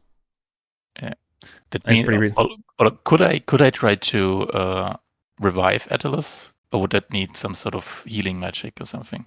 No, you could try to revive him. It's the healing test is a DC 15 medical test. Int. Intelligence. Intelligence. I have a -2 intelligence. That's your so it could action. be, It'd have like a 10% chance of. yeah, that's kind of not. That's not a whole lot. Could I? Yeah, I think I'm gonna. I don't want to leave you guys to die, but also I don't really feel like we You can might be do the sole anything at survivor. this point. I feel like Yeah. it's just wise to run. Yeah. Can I run Someone needs to with make it back and Attalus, share the like, knowledge. on my shoulders? Yeah. Tell our story. Okay. Here's what I will say. If you try to pick up someone who's wounded and try to leave with them and go down the stairs, I feel like there's a chance that you will be detected as you're trying to pick this guy up from the 7 of them that are finishing slaughtering your comrades, right? There's a chance someone will spot you. But the fact that you're on the ground right now, like, and you just got up, there's a chance you could kind of like, crawl a little bit and then like sprint. But, does this make sense? Like the That idea makes that, sense, but I feel like someone standing up and trying to grab someone else is a little bit too much of not a lot of camouflage in the action, right? They won't mistake you thinking that you're just in your death throes, right? Because you actually would be up. But you could risk it for sure, and then you could just be running. But I'm risking it. I'm trying to pick up Attalus and get us both out of here. Yeah. Cool. I mean, with death on the line here, do you want to swear an oath? you want to do anything to? Ooh. I'll swear that I'll get Attalus. Attalus, you're coming home with me. Alive. Yeah. Attalus is coming home with me, exactly. Yeah. All right. You can just swear an oath boastfully, yeah, for sure. You're back alive. Funnily enough, there is a seer dying next to Attalus. Is that close enough to witness? Wait, we have another. No, he's just a dying seer. Oh, that's the Placidus retainer, Placidus, right? Yeah, Placidus. Yeah. Because Hakon's still standing, so they're not entirely just going around murdering and looting yet, So, you could do this. Yeah, I'm doing this. Is this a dexterity check or what is it? No, I mean you can just you can haul them. The problem is it's not a question of your stealth. It's a question if they spot you. So which I think that's going to be a I don't want to roll an awareness test on their part, right? It's not a question of you being stealthy. It's a question of just whether you're detected. So I think this will be like a die of fate. Okay. I'm gonna give you a favor here and give it just a straight 50-50. Are you detected or not? All right. I'm leaving that open to be should it be negotiated more in your favor or less in your favor? They think he's Well, dead. I think 50-50 is pretty. Hakon is. Yeah. Yeah. I'm just thinking Hakon is kind of being very. Hakon just dropped. That's true. That is true. Hakon did just blood curly scream and it's dead on the throes here. So yeah, I think 50-50 is never mind. No negotiating. 50-50. I think if anything, I was being generous, but I think 50-50 is actually being, I think 50-50. So on a 4+ on a D6 or whatever die you want to roll that's better than half, it's yours. Otherwise, you'll be spotted. 4+ on a D6. Okay. Yeah. Or a 2. I want to spend my luck token. Yes, you can. And I rolled it again. Okay. Yeah. No. All right. What? All right. Almost got to look at his spot, man. All right. They spot the dice today are so all over the place. I'm okay. I mean, I'm not. It's not nothing personnel, kid. Okay. All right. 25% chance that happens. Damn, dude. Okay. But I can't pick him up. They'll just notice me, so I'll try to. Well, that's the interesting decision. Do you pick him up? If you leave him, you will survive, but you will have failed your oath. If you pick him up with him, there's still a risk, and keep going. They might pursue you. What do you do? I'm letting you live. If you leave now without Attilius, you can probably just sprint and get away. If you, sworn oath and my lawful deity watchet will, I don't think, be very pleased if I fail that oath. So I'm just gonna, since they already spotted me, I'm just gonna yell for watchet, and I'm just gonna pick up Attalus and try to hurry down the steps, half half slipping, half walking, running. Okay. Do it. All right. It's gonna be tricky to get to the part with the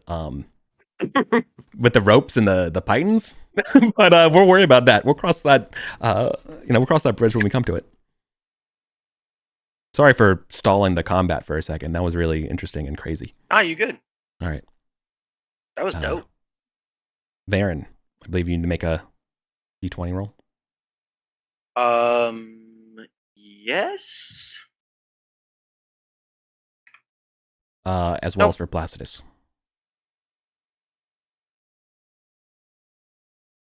Nope. Meridius, says he's bleeding on the ground, is just like, well, they were going to execute me anyway. All right. Placidus has expired. Unless you don't want me to tell you those kind of things when death timers go out until we examine the bodies. I might do that instead. Sorry. All right. Maybe that one's a just freebie. Meridius notices this as he's bleeding on the ground next to him. Yeah. Yeah. He's already just like, joined. oh yeah, we're so dead. Okay. Jay? Yeah, Håkon is going to charge forward with a knife and die with honor.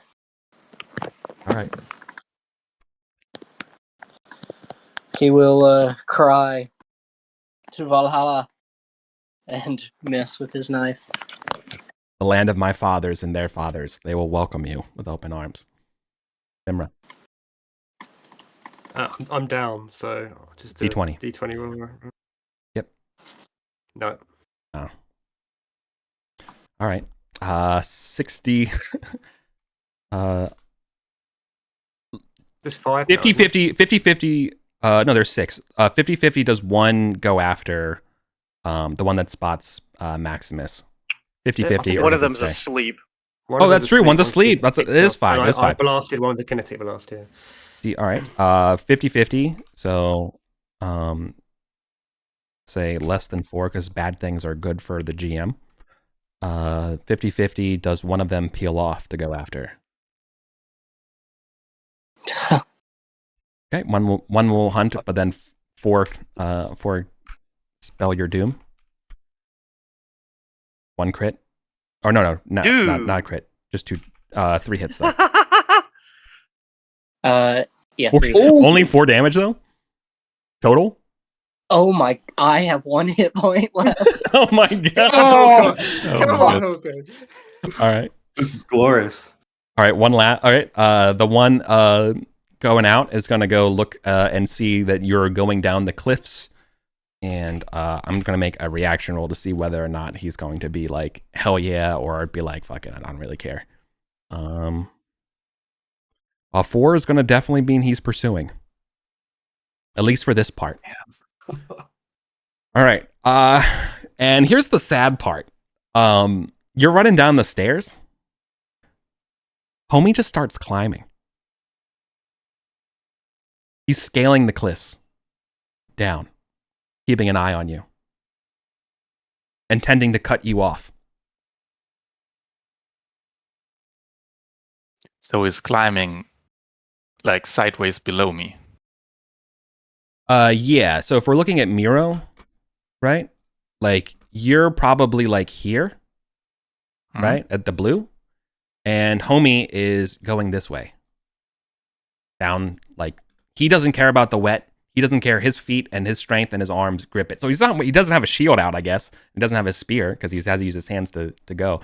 So they swishes them back and begins to scale down the cliff, expecting to cut you off at the rocks. Yeah. Guess what? Yeah. Lizard man, I have a spear. I'm gonna throw it at him. Okay. As he like scales down and try to like get him off balance so he like falls. Before you do that though, Attila should roll his D20. That is true. Oh yeah, D20. Oh no. A 1.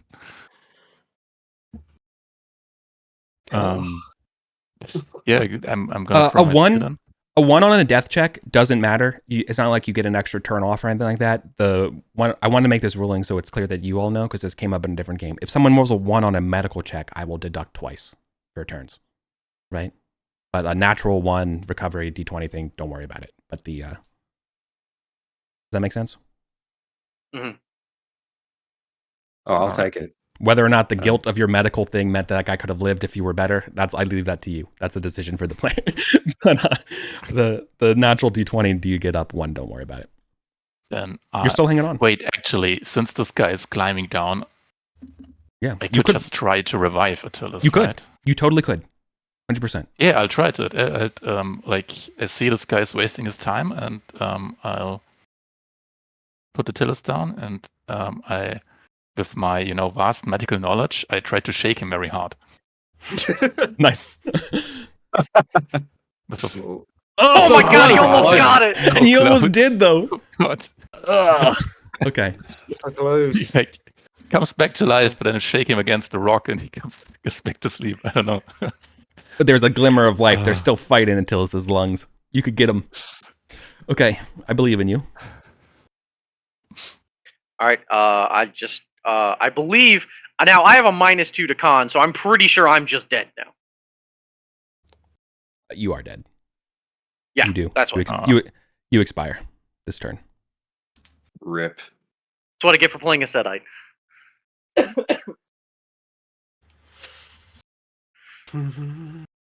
Hakon. Still alive. Take one down with you, dude. Wish you could have carried both darts. Damn. Yeah. Valhalla's not ready for you yet. That's Nice. a hit. Might be ready for That one is of a the hit. lizards, though.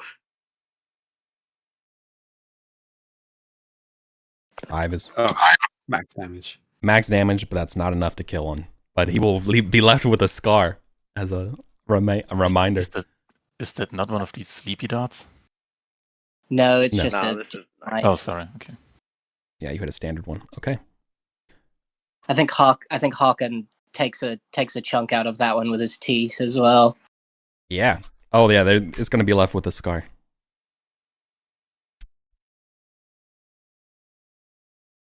Well, one. At least one will do it. 2 hits. Yeah, 17 as well. Okay. Hawken's unconscious. I didn't Okay. get to roll my d20. Oh, shit, I'm so sorry. Yeah, absolutely. Just in case. You never know. I can kinetic blast. Oh, Ooh, closer. am Very I close. dead? You're not dead yet.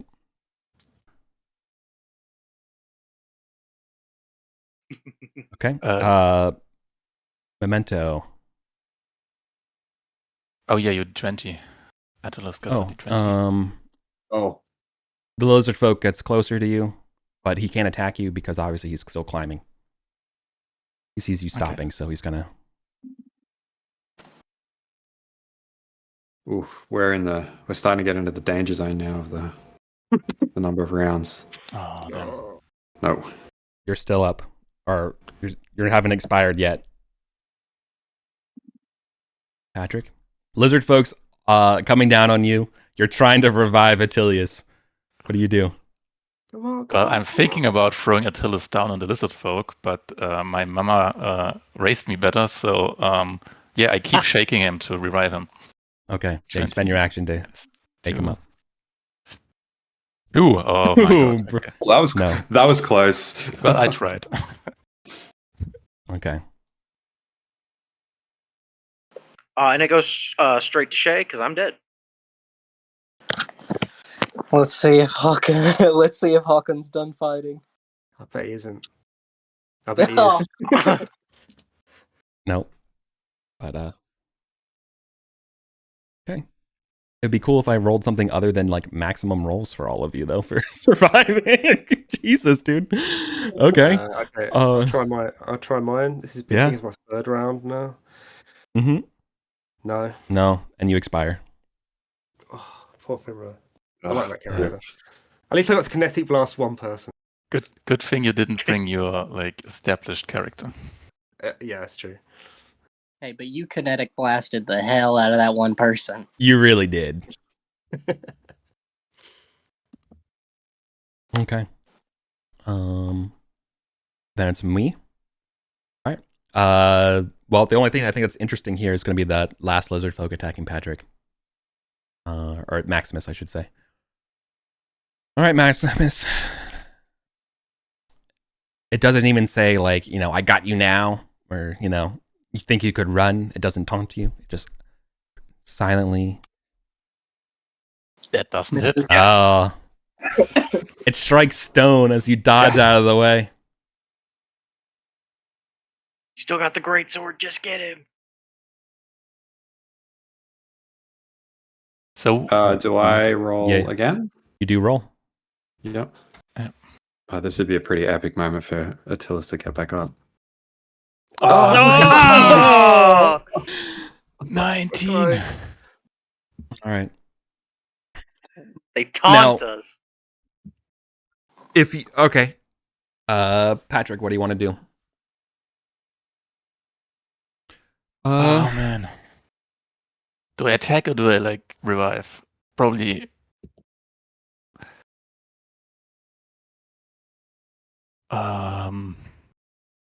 Tilius's mortal coil is slipping away. You can feel it. Yeah. The number of rounds it's happened so far. If I revive him, he could, and he doesn't like get staggered. He could probably attack. Mm-hmm. So, yeah, I'll just freaking try again to revive Attilas. I swore my oath.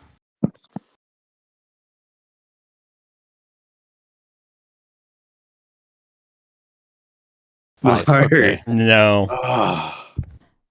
Okay.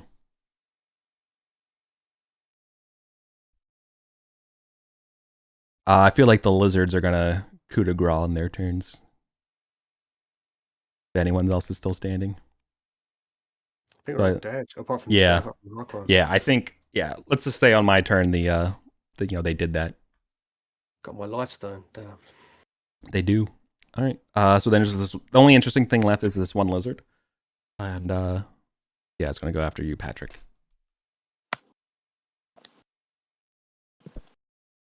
That hits. Dead. Which would be enough to kill you. And that kills. All right. TPK. TPK. TPK. Damn. Finally, it happened. Yeah. Oh, we lost the spear. Should have listened to those elves. Yeah. I know, we really should have. They were not messing around. All right. And no one knows, I guess, as well, like what transpired. Well, I will leave. Yeah.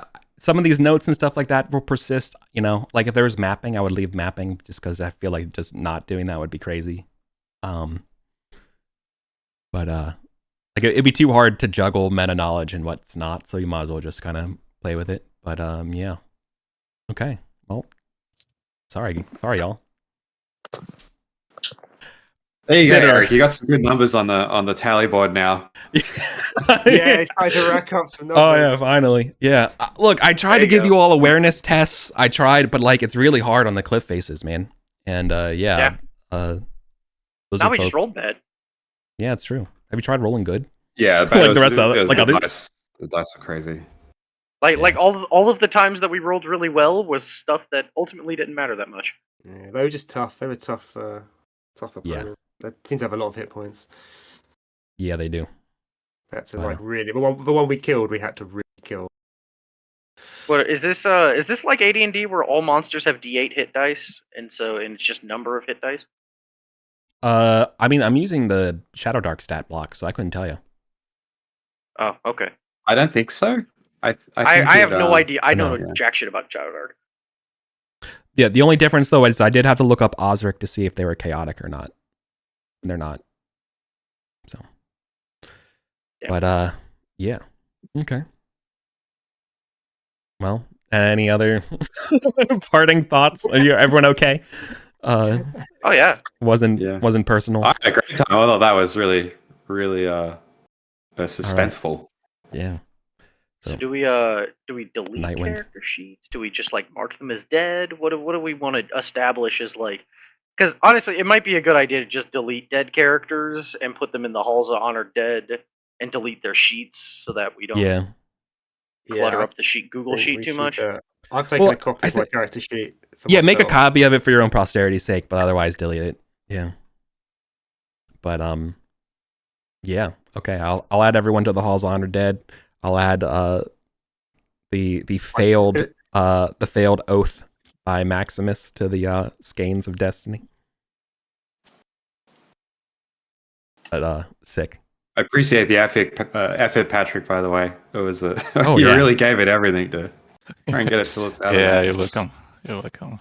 I don't think running to the secret passage behind the waterfall would have ended in much more success, really.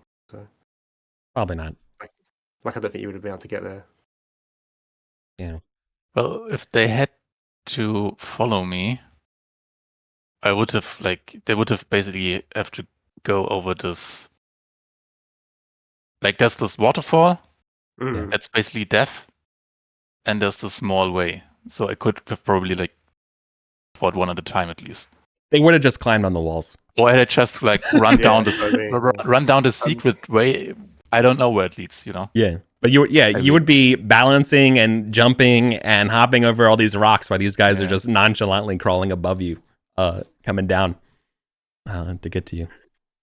See, Eric, you're worrying about prep over nothing. We died in the cave we came to.